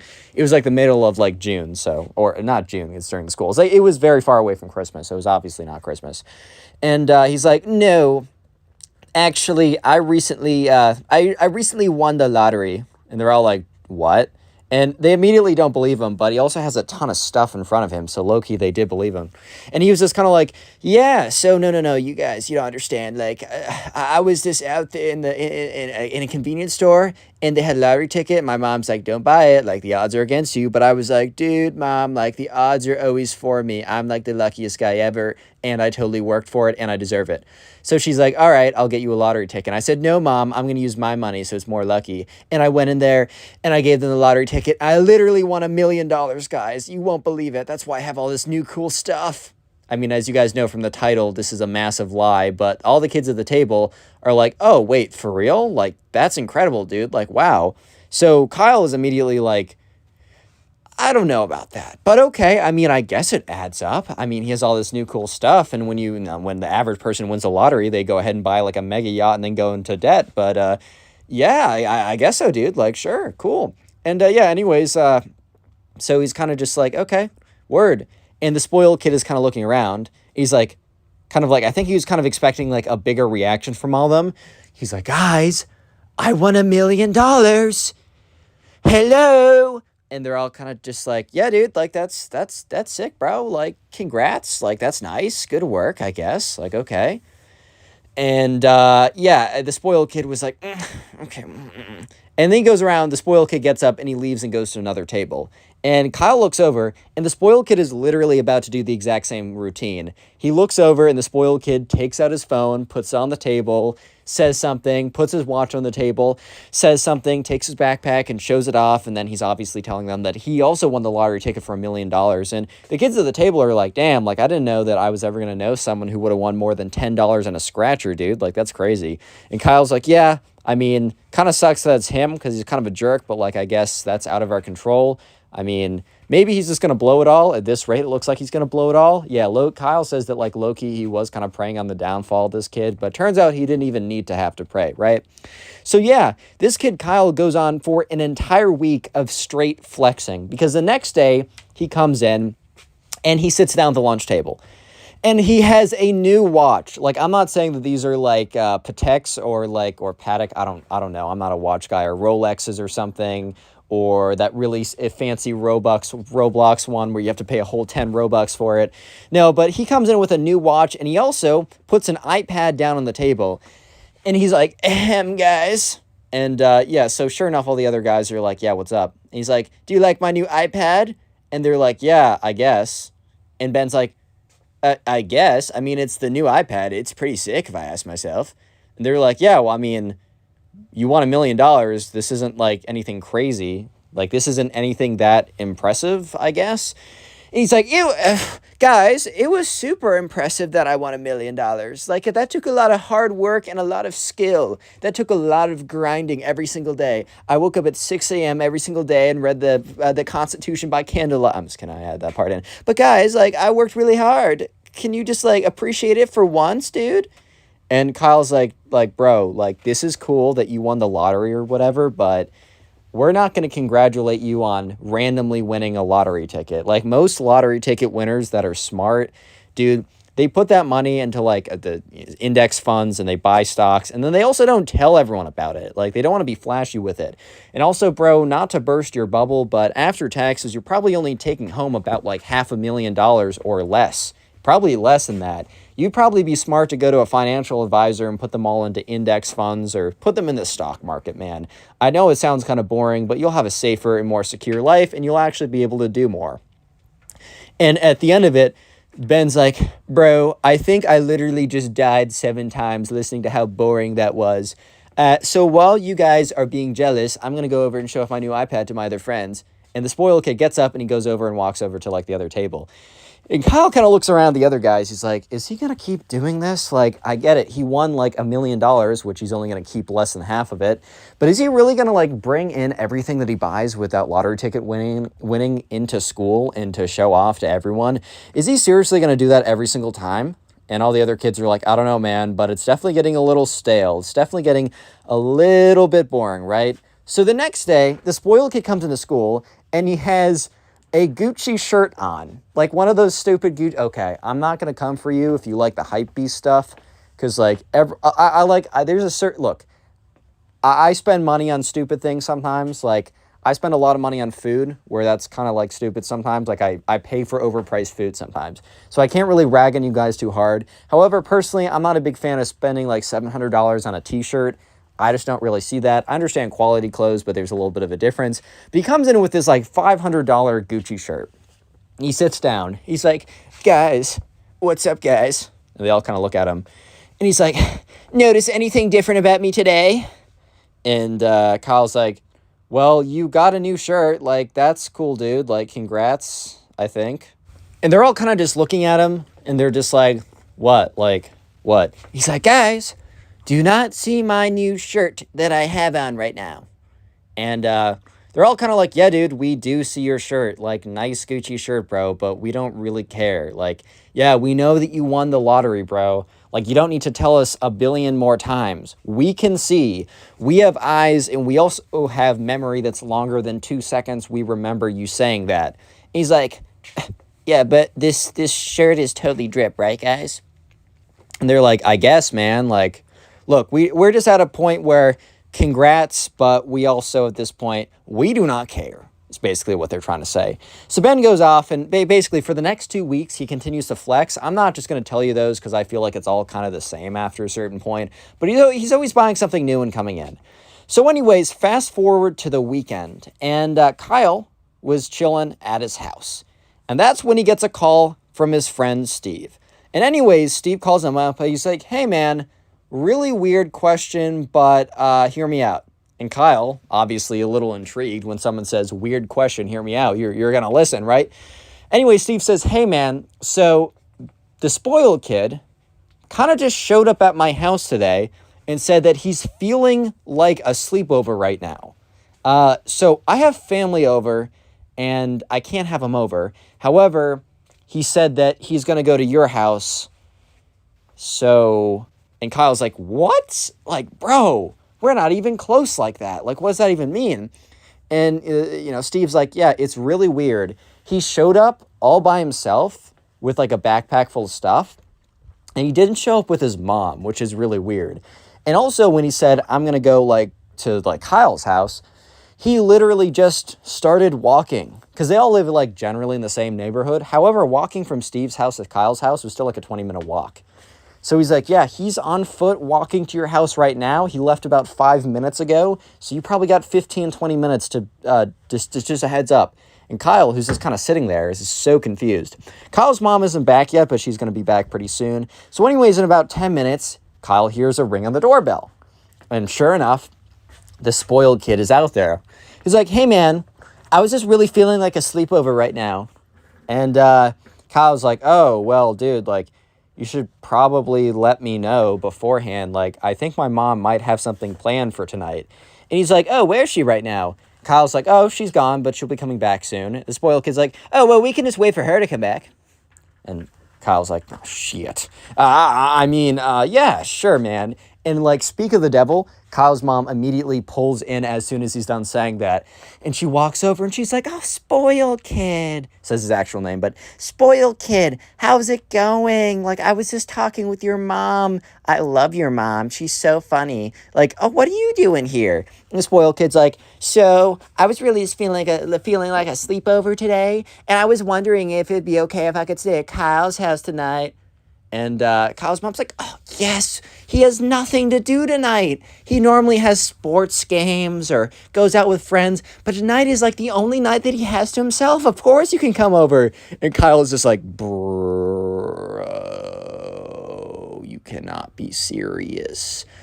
You cannot be serious, bro. But anyways, right, so Kyle's like, okay, whatever, fine, I'll deal with it. And he's like, okay, man, come on in. Kyle's a little bit upset because Kyle's mom said it perfectly. This was like the one night that Kyle actually had to himself because he played on like the football team. So there was always like sporting events. And he also had other friends that he just like had stuff with. I mean, he was always like doing other stuff with his other friends. So this was his one night to chill, his one night to relax, maybe watch a movie, maybe play a video game, maybe hop on a call with someone he doesn't see that often. But no, he has to spend the night with the spoiled kid, the kid that he dislikes and has disliked even more because of what happened this week. But anyways, right, Kyle's kind of just, they're just chilling. It is low-key kind of awkward, but also Kyle's kind of just confused about how the whole thing even happened in the first place. Because, like, dude just showed up to the house. However, this is because the spoiled kid was just exposed for what he did. Real quick, if you made it this far into the video, comment spoiled down below. That will be the secret word of the day. And also, if you've been enjoying the videos and you want to help the channel, there is one easy thing that really helps me out. Literally, all you have to do is maybe after this video, maybe later today, literally just watch a bunch of my old videos. So you can go to my playlist or you can just click on one of my videos and have them autoplay. If you binge watch a bunch of my old videos, it tells it tells YouTube's algorithm to promote my channel more. So please let me know in the comment section how many videos you've watched today, how you watch, what you do while watching my videos. Just let me know that stuff in the comment section right now so I can heart and say thank you to as many comments as I possibly can, because it's literally helps me out so much and I really, really do appreciate you guys. Anyways, let's get back to the story because the spoiled kid has been exposed and he's literally on the run right now. But yeah, let's just get into it. So, Kyle's mom is like, hey, like, spoiled kid, like, I was just talking with your mom yesterday. Like, do you, I should call, like, should I call her up? Like, say hello? Like, does she know that you're here? The spoiled kid's like, yes, no need to talk to my mom. She knows I'm here. In fact, she is really sick right now, so I don't think she can talk. So no need to call my mom because she is not feeling that well. So no need to call, like, he just kept saying, repeating again and again and again, like, you do not need to call my mom. And Kyle was kind of just like, bro, what is going on right now? Because... yeah, why would he say a billion times, you do not need to call my mom, dude? Like, you do not need to call my mom. Like, why would you need to say that again and again? Like, I think he's got the message, bro. Like, chill out. Oh, my God. But anyways, right, Kyle thinks that's a little suspicious, but he doesn't think that much of it. That is until, a little bit more time goes by, and Ben's mom shows up into the room that they're in, because they're sitting on this, like, couch where there's, like, a TV on. At this point, Kyle's like, all right, well, this kid and I aren't boys, so it's not like we're going to, like, talk about anything anyways, so might as well just put on, like, a television program. Like, what else are we going to do? So that's when Kyle's mom walks in, as they're sitting there watching TV, and says, hey, spoiled kid, I was just on your mom's Facebook page, and she posted that you've gone missing. And at this point, Kyle is starting to put together what is actually happening. Kyle is starting to realize that there's a reason why the spoiled kid just showed up at Steve's house and then just showed up at his house. It's because the spoiled kid is on the run. That's why he didn't show up with his mom. That's why he came over to Kyle's house, someone that he is not friends with, to have a quote-unquote sleepover. It wasn't a sleepover, it was a stakeout. And at this point, Kyle's like, why is he on the run? And then he's thinking, what could he be on the run for? And that's when Kyle realizes there's a decent chance that the spoiled kid did not win money, but instead stole this stuff from his parents. And Kyle's like, oh my God. And the spoiled kid responds to Kyle's mom saying, oh, I'm sorry. I must have forgotten to tell my mom that I was coming over here. Don't worry about that. I'm going to send her a text right now and everything will be just all right. And Kyle's mom's like, honey, are you sure? Like, she seems really worried. Maybe she'd feel better if I told her as well. And he was like, no, don't worry about it. Like, I know my mom. Like, she just needs a text from me and me alone. So do not send a text to my mom. I got this. Thank you very much for letting me know. And Kyle's mom's like, okay then, and walks into the other room. And that's when the spoiled kid waits for Kyle's mom to leave the room and turns to Kyle and is like, Kyle, my close personal best friend. Kyle's like, what? He's like, dude, I need to confess something to you. I did not win the lottery. And Kyle in his head is like, called it. And he's like, the spoiled kid goes on to say, dude, I just like, my mom left her credit card like out. I copied down the details and I just bought a bunch of stuff. I couldn't control myself. It was so sick and the drip was so hard. It went so hard, man. And I really wanted a new iPhone and iPad, and the watches just looked so good. They were in the Amazon recommended, and I just bought a bunch of things. And Kyle's like, okay, how much did you spend? He's like $15,000. And Kyle's like, $15,000? What? You spent $15,000? And, you know, Kyle, spoiled kid, sorry. The spoiled kid's like, yeah. And, like, things were going really well. But that's when, you know, I got home and like I could see it. My mom and dad were in the living room and they had all these papers out. My mom was pacing back on the phone. I knew it then that I was busted. I can't even believe that I lasted a week, man. So I went inside very quietly, ran upstairs, put all the stuff into my backpack, and I ran over to the first person I could think of, which was Steve. And I just said I wanted a sleepover, man, but Steve couldn't have me because he had his parents over or grandparents over. And I was thinking, who else am I friends with who would support me in my time of need? I thought of you, Kyle. I thought of you because I knew for a fact that you would support me in my time of need. And Kyle's just like, okay, bro. And he's like, dude, you gotta promise not to tell. And Kyle kind of looks at him and is like, you know, this kid is obviously lost. Like, he's a jerk and he sucks, but like, you know, he messed up and I should give him some real advice. So Kyle's like, dude, look, eventually you're gonna have to go home. And eventually you're gonna have to deal with the consequences of what you did here. I know it sucks. I know you don't want to. I bet if I were in your shoes, I wouldn't want to go home either. But maybe you should just tell your mom where you are so she can come pick you up. It's going to happen one way or another. And the spoiled kid is looking at him. And he just goes on to say, so you hate me then? And Kyle's like, dude, what? And the spoiled kid's like, you want to turn me in because I'm too much trouble. You want me to suffer. You don't want the best for me. And Kyle's like, dude, do you really think that you're going to be able to live the rest of your life never dealing with this? And the spoiled kid's like, well, I've made it this far, so probably. And Kyle's like, man, okay, think about it honestly. You know that eventually you're going to have to face your parents. We're like in 6th grade, dude. You got a lot more school to go with. You can't survive by yourself yet. So you're going to have to face your parents eventually.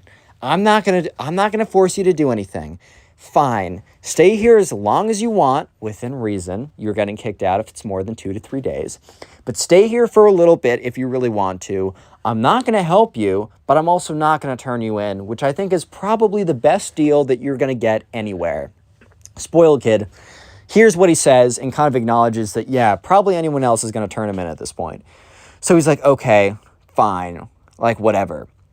And that's when they hear a car pull up. And the spoiled kid looks outside and he's like, no, this can't be happening. No. And Kyle's like, what the fuck? Huh? Like, bro, are you good?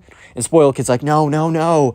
Your mom must have called them. Your mom must have called my mom on me. No, dude, no. At this point, right, you know, Kyle's just kind of like looking. He goes outside and looks. And Kyle's mom walks in. And she's just like, hey, so I don't know if your text went through to your mom because just to be sure, I sent her another message on Facebook just letting her know that you're here and safe. She said she said thank you and that she was coming over, so I guess your mom, maybe you forgot your toothbrush. I mean, I could have totally given you a toothbrush. And the spoiled kid's like, no time for that, woman. Okay, I don't know if he says that, but guys, that would be pretty funny if he said that. But he runs up the stairs. Like, he kind of looks at Kyle's mom and Kyle, runs up the stairs, runs into Kyle's room, and locks himself in Kyle's room. And Kyle's mom's like, did I say something? And Kyle's like, okay, it's a long story. So he sits his mom down, and he's like, Mom, so the spoiled kid just explained to me that he stole $15,000 from his parents, and he's on the run. And Kyle's mom, who had a little bit of a smile and a little bit of confusion and a little bit of whatever, right? It immediately turns into, what the fuck? Dude, what the fuck? Huh? Bro, are we good right now? And she's just like, oh my God, like that's really serious, dude. Okay, I don't know if she says dude, but hear me out. And she's like, that's really serious. Like, and where did he just go? And Kyle's like, well, it looks like he just ran upstairs and locked himself into my room. And that's when they hear. And, you know, Kyle's like, oh, okay, that didn't sound good. Kyle's mom's like, oh, I guess spoiled kid's mom is pretty insistent on getting him. So Kyle and the spoiled kid walk up, and they open the door, and they see the spoiled kid's mom, who is just looking enraged. She looks at Kyle's mom and says, hey, Janet, I'm so sorry. Like, I need to get my son right now. He's been a bad boy recently, and we need to have a little bit of a talk. And Janet's like, or the spoiled kid's mom, I guess, or Kyle's mom, I guess her name is Janet, but we're going to call her Kyle's mom, right? She's like, yeah, so when he heard that you were coming, he ran upstairs and locked himself in my son's room. I don't know really what to do about that because the door locks one way and there's only a key. And the spoiled kid's mom's like, drat, he's ahead of me. Well, I'm going to go up there and I'm going to drag him out of there. So anyway, she kind of pushes back past Kyle, and Kyle's mom says, lead me to your son's room. And Kyle's mom's like, okay. And Kyle's like, all right, bro, like, let's not break anything. I like my room being in one piece without a broken door. That would be sick, you know? And so they walk up the stairs, and the Kyle's mom, or the spoiled kid's mom, immediately starts yelling like, spoiled kid, middle name, last name. You know when when a parent calls out your first, middle, and last name, you already know that you're screwed at that point. So she blurts out like first, middle, last name. If you don't get out of that room right now, your punishment will be twice as bad as it's already going to be. And your punishment is already pretty freaking bad. And at this point, the spoiled kid's like, I'm not coming out of the room because I didn't do anything wrong. And, you know, spoiled kid's mom's like, don't you start with that, mister. You don't know the value of money. You stole my credit card and you have no respect for me. I have supported you for the last 14 years of your life. I have given you everything you ever wanted. I have been a supportive mother.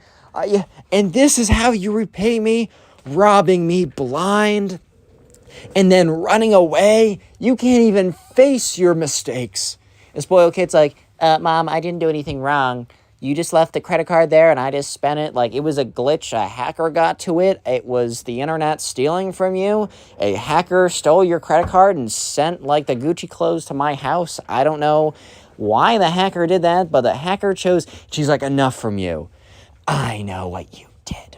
At this point, Kyle and Kyle's mom are just staring at each other like, bro, why is this happening in our house? Bro. And at this point, spoiled kid's mom's like, I'm giving you to a count of 3 to unlock that door and come out here before I get you out of there myself.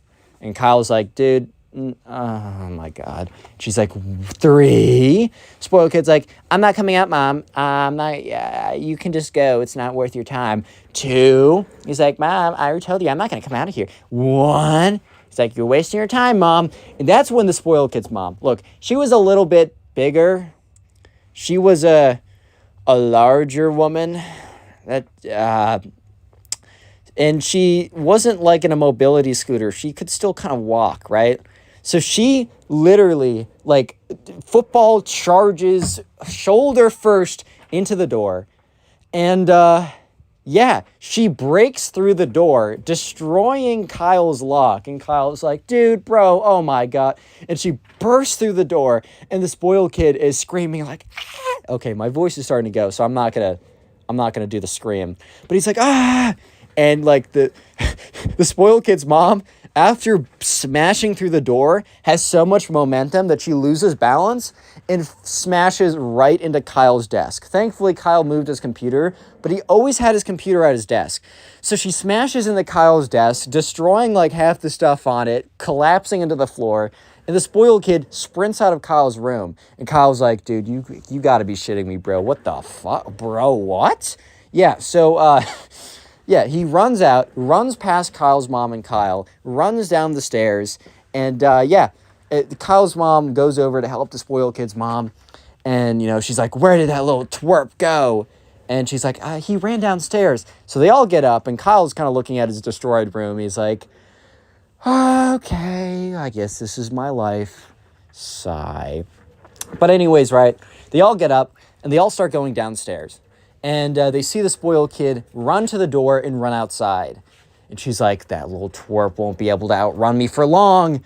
Quickly, follow me. So, like, the spoiled kid's mom literally tells Kyle and Kyle's mom to follow her. The spoiled kid goes to her car and gets in the car and, like, says to, like, Kyle, like, don't lose sight on that kid. And Kyle's like, okay. Get in the car. He's like, okay. So they both get into the back seat, or Kyle gets in the front seat because he probably has better vision. Kyle's mom is literally in the back seat, and the spoiled kid's mom starts driving quickly too. Like, she is like speeding towards her son, who is running on the sidewalk. And the spoiled kid, for some reason, I think thinks he's like, I don't know, the Flash or Superman, because he keeps running, probably thinking that he himself can outrun a car, which is like, bro, no, you cannot. But whatever, right? And yeah, he just keeps running and running and running and running. And that's when, you know, Kyle's mom honestly slows down the car so that she's at the same speed as him and rolls down the window and says, nowhere else to run, buddy. I got you now. Come on home. And it, like, just come on, get in the car. He's like, no, I'm never getting in the car. And at this point, like, he takes like a left turn into someone's like backyard. And at this point, Kyle's mom, or like spoiled kid's mom, is like, Kyle, I give you permission to tackle my son. Because Kyle is a football player.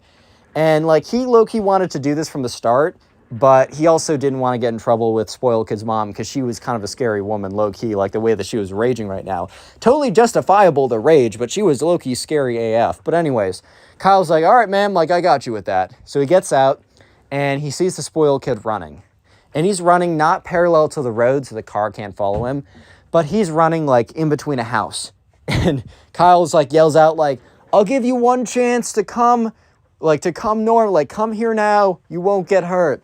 Spoiled kid's like, I can outrun you, dude. Like, you're not actually that fast. And that's when that was a terrible thing to say, because that's exactly when Kyle just like is like, oh, starts sprinting at him. Kyle was like fast too, dude. He was like fast and agile sports guy. He's just sprinting full speed at the spoiled kid, and the spoiled kid lets out a shriek like, okay, I'm not gonna do it. I don't want to lose my voice any more than I already am. And at that point, so he closes in on the spoiled kid, and then he goes for the tackle. He gets the spoiled kid. The spoiled kid hits the ground. He's like, ow, you broke my face. He didn't actually break anything. It was a pretty clean tackle. And yeah, so we got the spoiled kid. Now the spoiled kid like tries to get out of his grasp. And Kyle goes around, grabs both of his arms tightly, gets him in a position where the spoiled kid literally can't go anywhere. Spoiled kid was pretty small and unathletic anyway, so it's not like he was going to win in a fight or something. And yeah, that's when Kyle's mom and the spoiled kid's mom gets out of the car and walks over. And the spoiled kid's mom just looks at the spoiled kid. And they kind of just look at each other. And the spoiled kid stops squirming. And that's when he proceeds to burst into tears. Like, I'm not saying like he's crying or sobbing. He is like explosion. Okay, he is sobbing. I guess that's a good word. It's like, just kind of like when a baby falls down and they just go insane, or when you don't give them like their 10th scoop of ice cream for the minute. Like, they're like, oh my God, the world is over. Kind of like that kind of screaming, right? And the spoiled kid's mom is like, nope, mister, that trick is not going to work on me. Get in the car. So she grabs him by his hand and drags him into the car. And the spoiled kid is never seen from again. I'm just kidding. So yeah, the spoiled kid was in huge trouble. Allegedly, he was not allowed to see friends for like the entire rest of the school year. It was only halfway through the summer where he was just allowed to see people again. And let's just say that he was not allowed to keep the Gucci shirt, the iPhone, the iPad, probably the Supreme brick. Dude probably bought the Supreme brick too. Yeah, he was not allowed to keep that stuff, and he got in huge trouble. Moral of the story is don't Click on the steal video from your on screen parents, right now. bro. I know you'll enjoy it. Just click it. Do it. Leave a like in this video. I'll give you nothing. Hey, what's up, guys? Welcome back to a brand new story. And just imagine for a second, you're sitting in class, and there's a spoiled kid who gets so mad that his teacher doesn't let him blatantly cheat on an exam that he burns down her house? Yeah, so that's today's story that I'll be telling. So sit back, relax, maybe get something to eat, get yourself comfortable, and let's just jump right into it. So we're going to call the subscriber who submitted this story, we're going to call him Alex. And anyways, there's this kid in his class who we're going to call the spoiled kid. He was a spoiled kid because, you know, he was given unlimited money, and the reason why he was given basically a credit card with no spending limit was because his parents were never around. They were always both, you know, doing some other job overseas. So Alex had like, or not Alex, the spoiled kid had like multiple houses that he would go to and from with or whatever, right? And I think he lived with his like grandparents or something, or like one of the houses his parents bought for his grandparents to like live with Alex. But basically Alex lived by himself. And yeah, he was given an unlimited credit card, which let me just say, when you're raising your kids, giving them an unlimited credit card instead of actually raising them is very clearly not an actual way to raise a child. And it's pretty evident by this story. But anyways, this kid was also known as the fire kid because he had an incident before, which I'll just go over very briefly as it's important for the story. Basically, the spoiled kid, he got in trouble before for like lighting multiple like brush fires or trying to like set trees on fire. This kid was the arson kid, bro. Like, he was trying to light everything on fire that he could see. And he once got in like pretty big trouble for doing that. And yeah, ever since that point, like the police kind of had him, they kind of had him on a list. At that time, he was like 16. Now he's 18 in the story. But at the time, they couldn't do that much about it. They just basically said, like, hey, like, you're on really thin ice right now. That could have been a lot worse. Thankfully, like, he didn't actually set an entire forest on fire or anything. But he tried to. And he did some damage, right? Anyways, you're just not supposed to be doing that in general. But this all happened one day, right? Let's say that this was a Monday, because Alex and the spoiled kid and everyone else in Alex's math class had a really big exam that Friday. And instead of studying for the exam that Monday, because like they were doing test review or whatever, for the entire week before, the spoiled kid was basically talking up this girl during class for like the entire week before that this was happening. So, you know, Alex was looking over because like everyone knew that this was a pretty difficult assignment, this is a pretty difficult test. And they were watching as the spoiled kid was just like talking up this girl the entire time. Like, they were both in the back of the classroom. Like, they were just not paying attention at all. And Alex kind of looks at them and is just like, well, I mean, if these kids fail, it's not like I'm going to be surprised or anything, dude. Like, it's just kind of like how this is going to go. But yeah, so anyways, like over the next week up until Friday, the day of the test, like this the spoiled kid shows up like on Monday, just talks with the girl the whole time, but then he just skips class, which is not that big of a deal in college. I mean, it kind of is, but it's much bigger of a deal in high school. So he just wasn't even coming to class because he was talking to this girl that he was trying to talk up, right? And for that reason, he probably wasn't going to do that pretty well on the test, you know what I mean? So let's just skip to the day of the test. So just so you guys know, he was not paying attention Monday and Tuesday during review, and he literally skipped class Wednesday and Thursday. I obviously showed up the day of the test, but he gets there, and he gets there like 5 minutes late, right? So Alex and the rest of the class is already starting to take their test. And this spoiled kid, dude, he shows up 5 minutes late, and the teacher gives him a look. Like, the teacher isn't even gonna like chew him out, because the teacher knows that like this kid is not doing well in the class anyways. He's not putting in the effort. And if anyone needed that extra 5 minutes, or if anyone couldn't afford to lose 5 minutes on this exam, it was this kid. So the teacher wasn't even gonna chew him out, because he was like, dude, this kid's gonna get it either way, right? So the spoiled kid sits down, and he happens to sit down in, not right in front of Alex, but close enough to Alex that like Alex could see what this kid was doing. And this kid whips out his phone and puts it on his lap. Now, there's a very serious no phone policy. Like, even if you whipped out your phone and you were just like checking Snapchat, like, you were going to be presumed that you were cheating. Just because like teachers weren't super tech savvy, and they were like, you know, there might be some apps or devices that like kind of like a ghost client type thing, like you're a cheating client, but like if you exit out of the app, it just like deletes everything and it just looks like a normal calculator. I know that there's like secret apps where you can like have like a diary or something, but it looks like a calculator, and they're like, I don't know if there's gonna be a cheating app like that or something, which would actually be kind of genius, but I'm not gonna be the one to make that, guys. If I gave you $1 million idea, I get 10% equity, okay? Just putting it out there right now. Yeah, but anyways, so he has his phone out, and he's very blatantly looking at his phone. So Alex is watching as the spoiled kid is just very blatantly cheating. And the thing is, right, the classroom is kind of dark in the first place. So it's like a dark classroom, and the spoiled kid doesn't even turn down the brightness on his phone. So it's almost as if there's like a blue glare coming out of his lap. Like, it is the most ridiculous, most blatant, probably one of the worst cheating efforts Alex has ever seen in his life. And he's just like looking at this, just like, what is going on? And then he's like, all right, man, like, I can't get distracted. Like, I still got to do well on my test, even if I'm interested in this kid failing over there. So, you know, Alex puts his head down, gets back to working on the test. But Alex, like a couple minutes later, looks up because he hears the teacher get out of his chair. So some teachers will do rounds during tests or whatever. Like, they'll go around and just kind of look just to make sure nothing super sus is happening or anything like that. But this teacher, because Alex has had a test with this teacher before. This teacher would never get out of his chair. Like, he would just sit there, he would grade, he would barely look up. So the fact that this teacher was getting out of his chair, and the fact that he's walking towards Alex, which the spoiled kid happened to be pretty close to Alex was like 95% sure the second the teacher got up that he was going to, confront the spoiled kid, right? Because pretty clearly the spoiled kid, it was cheating. And right, the spoiled kid wasn't even paying attention to the fact that the teacher was literally walking up right towards him, right? Like, this kid was, like, the teacher was walking up to this kid cheating.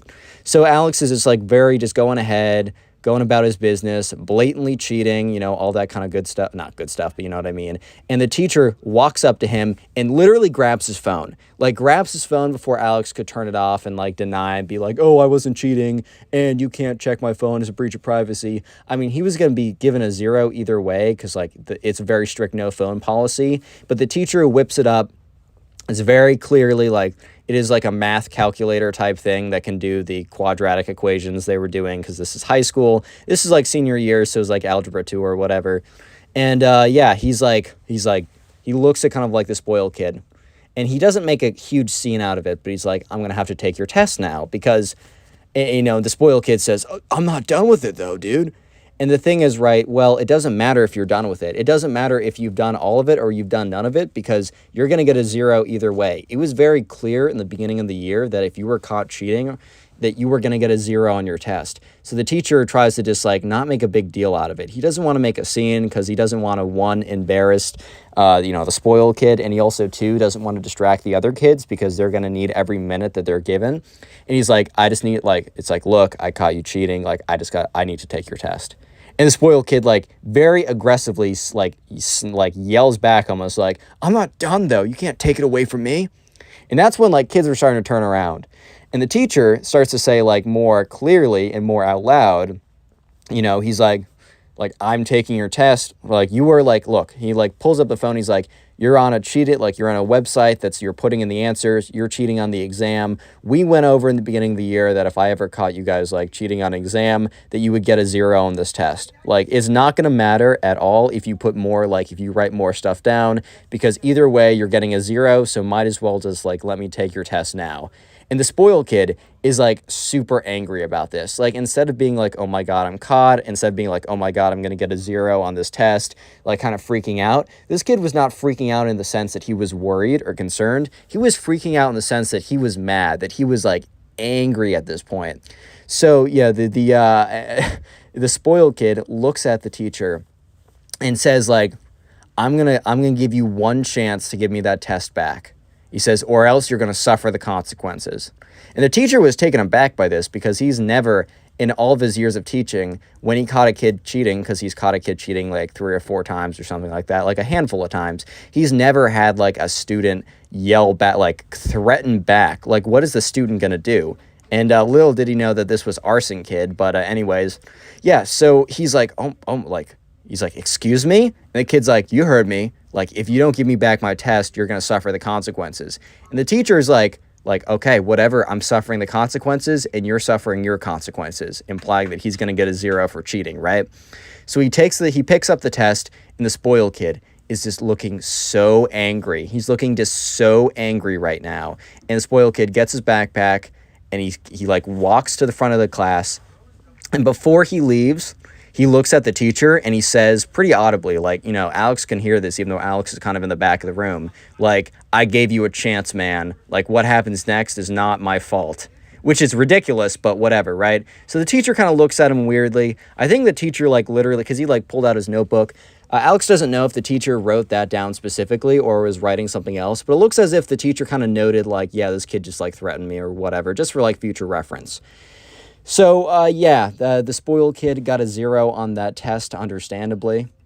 So the next day comes around, and they go into math class, and today was supposed to be more of a chill day since they had an exam the day before. And for the first time ever in Alex's experience, the teacher wasn't in. Like, Alex's math teacher was, like, kind of like he was, like, a middle-aged, older dude, I guess. And he would come in no matter what. Like, this dude would come in even when he was sick. Like, this dude, like, was very dedicated to his job. So when he came in and he saw a substitute teacher sitting in the chair of his teacher, Alex was, like, a little bit like, oh, wow, I guess he's either, like, has had some, like, family emergency or is really, really sick. Like, this dude would not call in sick with a cold or even, like, a pretty bad flu. He would come in either way. He was one of those teachers. So Alex right off the bat was like, all right, that's a little strange or whatever. And they're sitting in class, and the substitute teacher's like, hey, sorry, the teacher can't come in. He has to deal with something. And when the substitute teacher says he has to deal with something, the spoiled kid, his face lights up almost. His face, like, lights up with this, like, a little bit of a smirk. And the thing is, for some reason, Alex is, like, looking over at the spoiled kid. He just happens to be accidentally glancing at him, and he catches this smirk. And Alex thinks it's really weird at the time, but in retrospect, it is, like, the craziest thing for the spoiled kid to do, to smirk after he said that.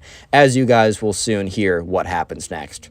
So within about 20 minutes, the school goes on lockdown. So it's over the loudspeaker, right? It's like lockdown. I think they say drill, but I feel like they always say drill to make sure that there's no panic and also to mask when there's actually, I don't know, maybe it just is like lockdown or whatever. Like, everyone needs to, like, account for their students, keep them in the classroom, shut the lights, lock the door, whatever, stuff like that. So everyone kind of thinks that this is like one of those lockdown drills. I don't know if you guys had these in high school or middle school, but I know I used to have these, at least in middle school, where you'd have a lockdown drill and it was like, oh, okay, free 20 minutes off of class, like, word. So they were all kind of sitting there, and Alex was really thinking to himself, damn, like, on my off day, basically, like, are you serious? Like, can't we do this during a day I don't want to be in class? But it turns out that this was not a drill. Basically, the school wanted to make sure that everyone was, like, that every kid was accounted for, and that one kid specifically was accounted for. That kid was the spoiled kid. Because as Alex and the other kids were being sit down for lockdown, police were entering the building. Dun, dun, dun. If you made it this far into the video, comment house down below House, comment house. That'll be the secret word of the day. And if you want to support the channel, literally the best thing you can do is watch this video till the end. Like, it's going to be a bit of a longer one, but honestly, if you're one of the few people who watch it all the way to the end, actually a good like 20-30% of you who do that, I will appreciate it. Like, it will support the channel more than you can ever imagine. And as always, if you want to binge watch my old videos, that is probably one of the best things you can do. Let me know in the comment section down below if you are binge watching my old videos, and I will try and say thank you and heart all those comments because it really does support the channel. Anyways, let's just get right back to it. So, yeah, the police are entering the building, but no one really knows this. Most people think it's just a normal lockdown drill. But, you know, Alex looks over and the spoiled kid actually looks a little bit uncomfortable. Whatever smirk that generated on his face when, you know, this substitute teacher said that, you know, the other teacher couldn't be in today because he had to deal with something, that smirk was completely gone. And it was almost a look of like real discomfort or something. So about 10 minutes later into the lockdown, right? Normally their lockdown drills were pretty short. So Alex was a little confused, like why this one is still going on. And normally what they would hear is they would hear like, you know, a police officer like check all like rattle on all the doors. But the thing is, right, Alex wasn't hearing the police officers rattling on any of the doors. They just hear a knock on one of their doors. And the teacher goes up. The police officer's like, hey, we got to come in. So he lets them in or whatever, which I don't know if that's protocol or not. But he lets them in. And the police officers are like talking to the substitute teacher for like a really long time, or not a really, okay, like a minute, which is kind of long. And the substitute teacher takes out his list, his attendance sheet, because the attendance sheet had not just the name, but also had a face, because they basically had like a directory, a student directory that you would like type in your name or whatever. So the names were attached to the faces. And the police officers were like pointing at a name on the sheet. And then they all looked up. The substitute and all the police officers looked up, and they looked up right next to Alex. Alex got like spooked for a second, like he had like an anxiety rush, because it looked like they were it looked like for a second that these guys were looking at him. But what actually was happening is they were looking at the kid 2 kids over from him, aka the spoiled kid. So all the police officers, like all of them, walk up. And one of them says, I need you to come with us, points to the spoiled kid. The spoiled kid, without even questioning it, because the spoiled kid knows that the gig is up, literally just stands up and goes with them. And at this point, like, Alex turns to his friends, and everyone starts, like, chattering, like, a little bit. And the substitute teacher's like, guys, quiet, please. Like, this is a lockdown. Like, you cannot be talking like that during the lockdown. But no one's really... Dude, it's a sub. I'm so sorry. Subs they don't hold as much weight as, like, they should, right? So anyways, you know, the spoiled kid is like not dragged off, but he's walked off by all these police officers. And Alex turns to one of his friends. He's like, dude, like, what was that? And the guy's like, I don't know, man. I thought this was simply like a lockdown drill. Like, I didn't think that, you know, the cops, you know, I didn't think that this was like legit or anything. And they're like, why do you think he took the kid away? And Alex is like, dude, do you remember in class yesterday when he like was threatening the teacher? Like, you don't want to like, do you think he did something with the teacher? And Alex's friend was like, oh my God, like, the teacher isn't in today.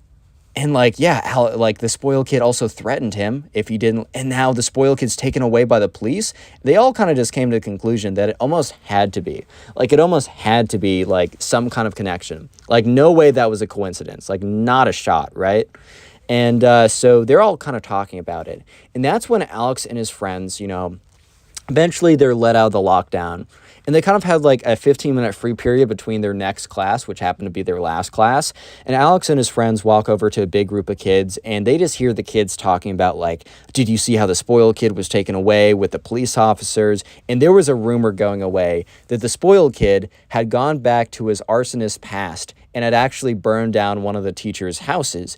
And, you know, eventually, like, Alex and his friends burst in and said, we know which teacher it was. If that's true, we know the teacher.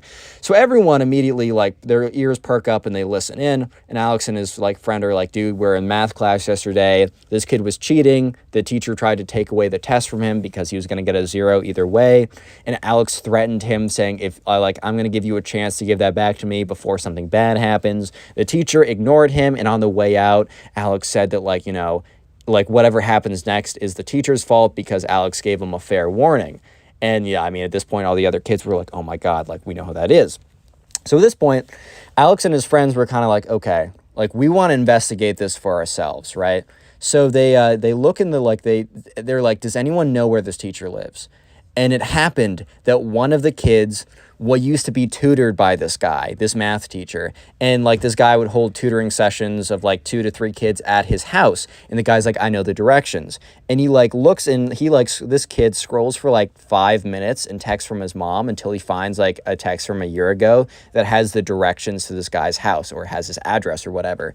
So he copy and pastes it. He sends it to Alex. So Alex and his friends put it into Google Maps and sees that it's like a 15-minute walk from Alex's house. So anyways, they go into their next period class and they can't pay attention because, dude, I wouldn't be able to pay attention either. Like, this is pretty freaking crazy. And so after class, they get out and they immediately rush down. They just start walking towards like this house, right? And from far away, they see like a black cloud above like the house. And it was like kind of like dissipating smoke. And they're like, oh my God, like this might, oh my God.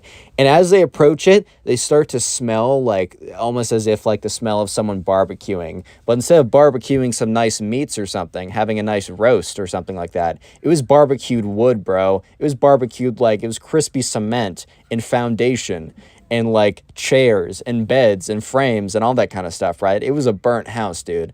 So they're walking closer and closer. So they're getting closer and closer to this guy's house. And they get there and there's this burnt house. There's this charred house. The thing isn't like flattened or anything, but the damage is crazy, right? And they get there and they can only get so close, right? They have to look from kind of a distance because there's a bunch of police over there. There's the fire department. There's like an ambulance. There's basically this was like the big thing that was going on right now. So Alex and his friends look at it from afar and they take a photo of it and they all post on their Snapchat or whatever, right? And they send photos back to the guys back at the school and everyone's talking about it. And so they're all talking online. And that's when they're like, dude, we need to confirm this. So one of Alex's friends says, hey, you know, like we could always go to the spoiled kid's girlfriend. So the girl that like the spoiled kid was talking to in the beginning of class the day before and also skipped class like the 2 days before the test to talk with, that was his girlfriend. And she was still going to that school. And one of Alex's friends was not close to her, but was friends with her, quote unquote, right? So the next day in school, all the kids go up together. And they all kind of like walk up. Well, okay, they all walk up like they were all about to go up to the spoiled kid's girlfriend until Alex is like, wait. We can't all crowd her as a group. She might like get nervous or something like that. So Alex points to his friend who knows her. You need to go up there and you need to talk to her. And his friend's like, dude, that's going to be awkward. And Alex is like, well, you want to know, right? He's like, yeah, okay, fine. So Alex's friend goes up there to the girlfriend. Now I'm going to tell it very briefly from Alex's friend's perspective.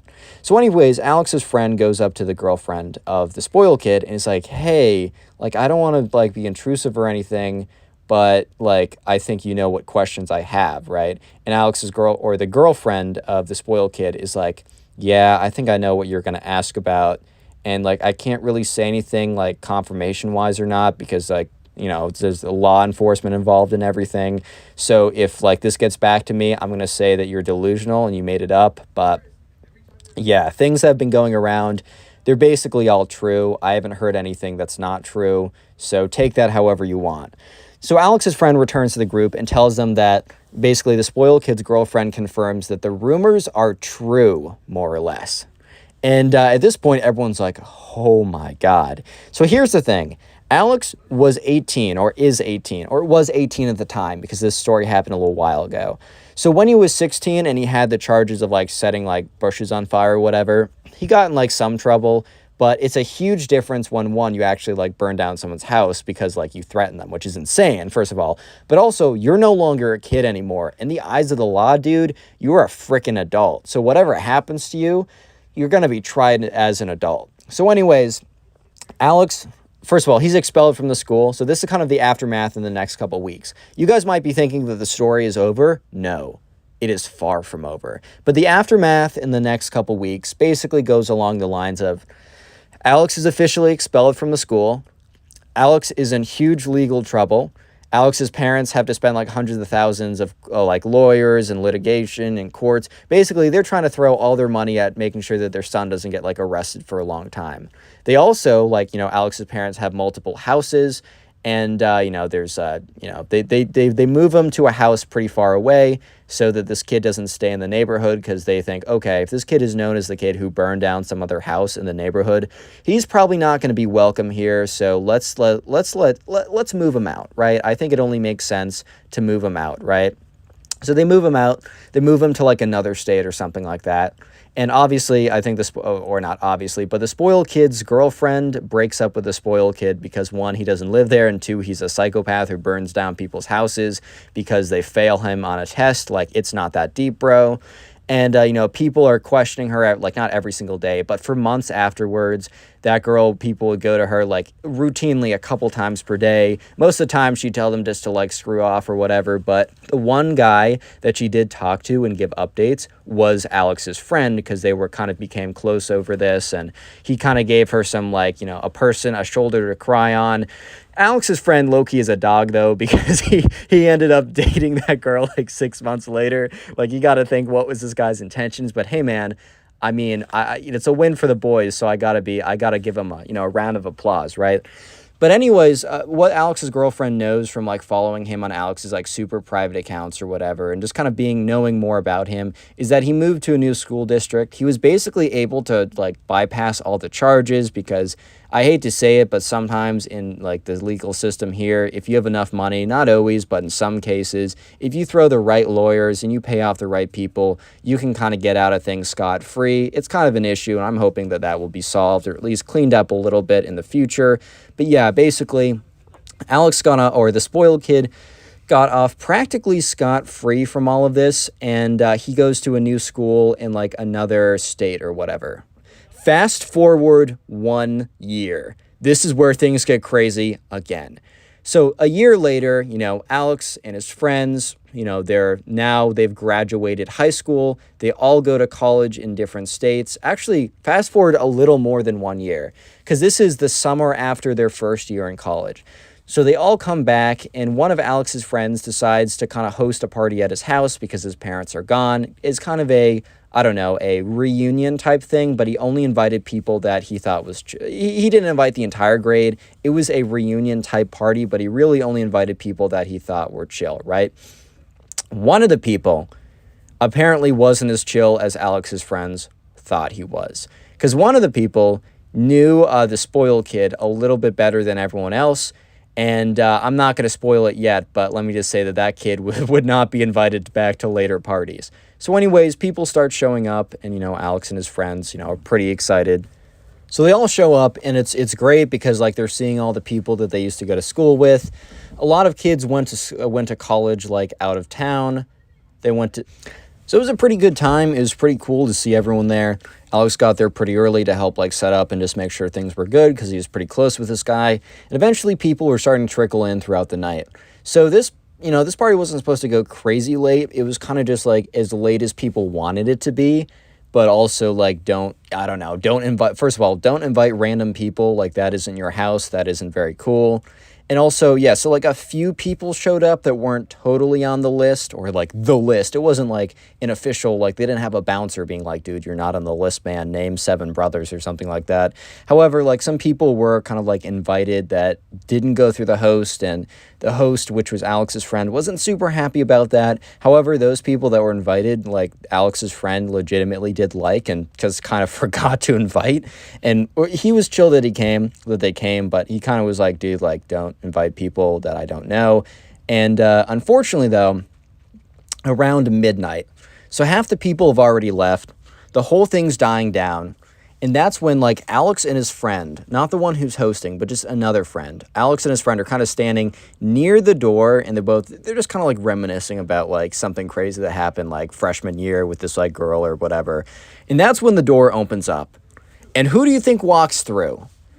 I'll give you a few choices. A, Barack Obama. B, Connor from the Connor Pugs YouTube channel. Or C, Santa Claus. I'm also going to give you a final option, D, the spoiled kid who burned down someone's house and was basically banished from the neighborhood. If you answered A through C, you're a very bright person, but unfortunately you do not get it right, because it is D. Yes, it is the spoiled kid who walked in. And, like, Alex's jaw literally drops for a second. He catches it quickly, but he's like, "What's good, dude?"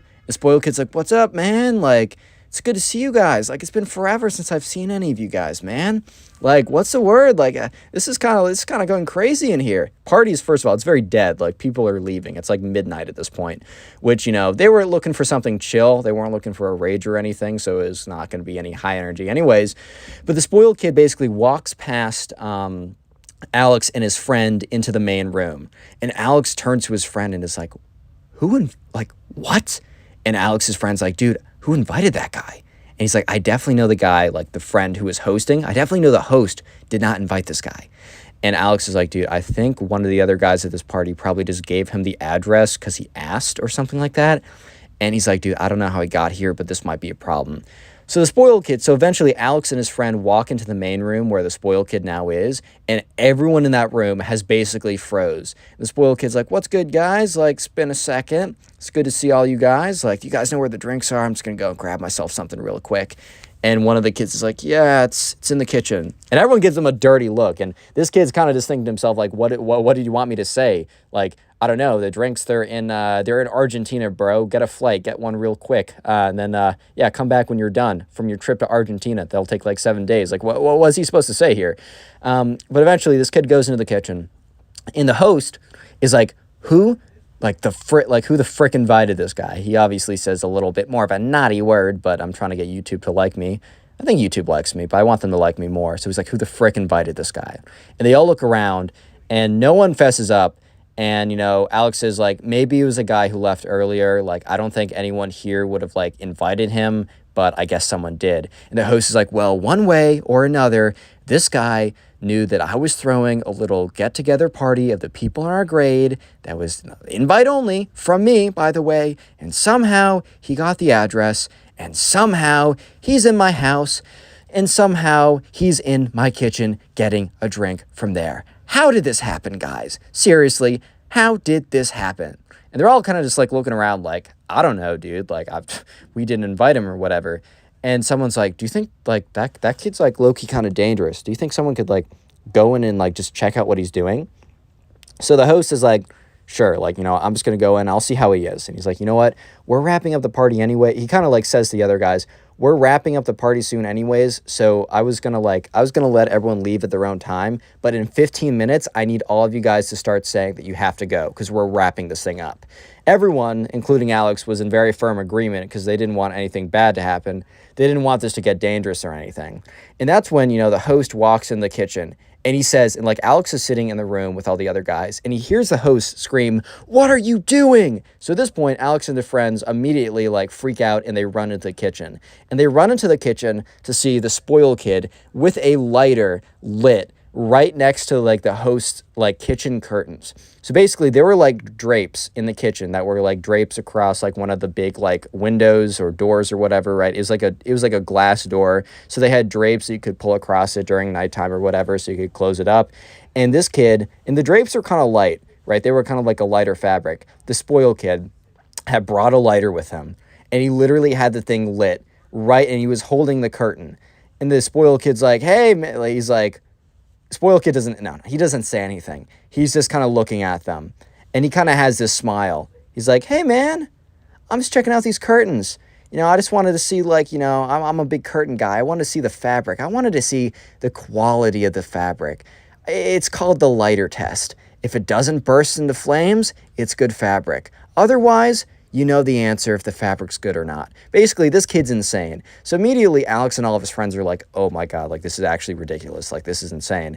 And, you know, the host of the party basically looks at all of them, gives them a look, kind of a look of like, do what, like, just follow my lead. I don't know how you can give that as a look, but kind of just gave them a look to like pay attention at least. And the host rushes in. So about 1 second after the host rushes in, everyone else kind of catches wind, and literally everyone there, Alex included, rushes in, and they all rush towards the spoiled kid. So the spoiled kid was kind of like a bigger kid, but when you have like literally like 7 to 10 guys on you, there's really nothing you can do. So 2 kids grab the lighter out of his hand. The other 6 to 8 of them just like basically tackle this guy's body. And after this, someone shouts out like, I got the lighter. Everyone else like basically works collectively to push the spoiled kid out of the house. Like they literally go and they like are like pushing him out. The spoiled kid is like trying to fight them. He's like swinging on them. He hits the guy in the head, but the guy's totally fine. It was like a light hit or whatever, but he kind of like is like, and he like gets like a gash or whatever. But all the kids are kind of like, they're kind of just like pushing this guy out, all 8 of them or whatever. And some of them are being swung on, but they're taking it like champs, right? And eventually they are able to get this kid out of the house. They push him out. He kind of like trips down the stairs. It's only like 2 stairs. So he doesn't like tumble down a flight and like hit his head or something. But they push him out of there. And the spoiled kid gets up and is trying to like run into the door, but they quickly close it just in time. And the kid bumps into it. And like for a second, they think that he broke through the lock because he just like slammed his body into it. However, the lock works. Immediately, Alex actually calls up 911, explains that like a kid showed up to like their gathering and he tried to like set fire, and he did mention like this was the kid from before. So the police were actually on top of that really quickly. So they're looking out the window and they see the spoiled kid like yelling at them, being like, hey, like, I'm just here to like chill with my boys from high school, man. Like, you wouldn't want me to be mad. I'm just trying to chill. Like, I still have the, like, you think that, like, I'm not going to come back, man? Like, I won't come back and cause any issues if you just let me in, dude. Basically, like, this kid was really bad news. Thankfully, though, the spoiled kid, like, sees out of the corner of his eye, like, that there's, like, the police sirens or whatever. So he bolts for it. And at this point, the host of the party runs out of his house because, like, there's 2 police officers, and he points to one of them, like, the spoiled kid is bolting that way. So one of the police officers go in the direction of where the spoiled kid went. The other one walks inside, kind of just asking what happened from all their perspectives, surveying the damage, taking a look at the kid's head that got like swung on, saying like, you should be okay, but maybe just check in with like the hospital real quick to make sure you don't have any internal damage or something.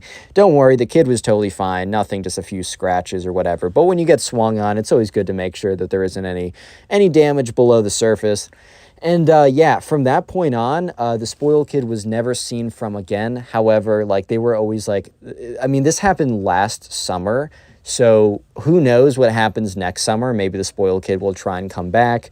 And let's just say that the host of the party will not be hosting another party anytime soon. And if anyone's going to be hosting a reunion type party with any of their friends, they're not just going to make sure that the circle is small. They're going to make sure that the circle is minuscule. Like so minuscule, because they actually never figured out who told the guy of the date. Like the next day, the host of the party got like in a group chat with all the guys who went there and said, hey, who gave spoiled kid like the address? Like, I'm not gonna be mad, I just really want to know. And obviously no one fessed up, like, oh, I'm not gonna be mad. Low-key, that was pretty clearly Cap. Like, he was very clearly gonna be mad, because like I would be mad too, right? I mean, I totally get that. But yeah, that was the spoiled kid. Moral of the story is, I don't know, if you fail your test, don't set things on fire, dude. It's pretty easy. Like, I wouldn't think it's that hard, but I guess it is. And if you made it this far into the video, I'd like you to comment door. I'm not going to do this every single time, but on my longer videos, I'm going to have a second secret word just to see the people who make it all the way to the end, because you guys are really helping me out. If you want to keep helping me out, watch another video after this one. Thank you. Peace. Click on the video on screen right now. I know you'll enjoy it. Just click it. Do it.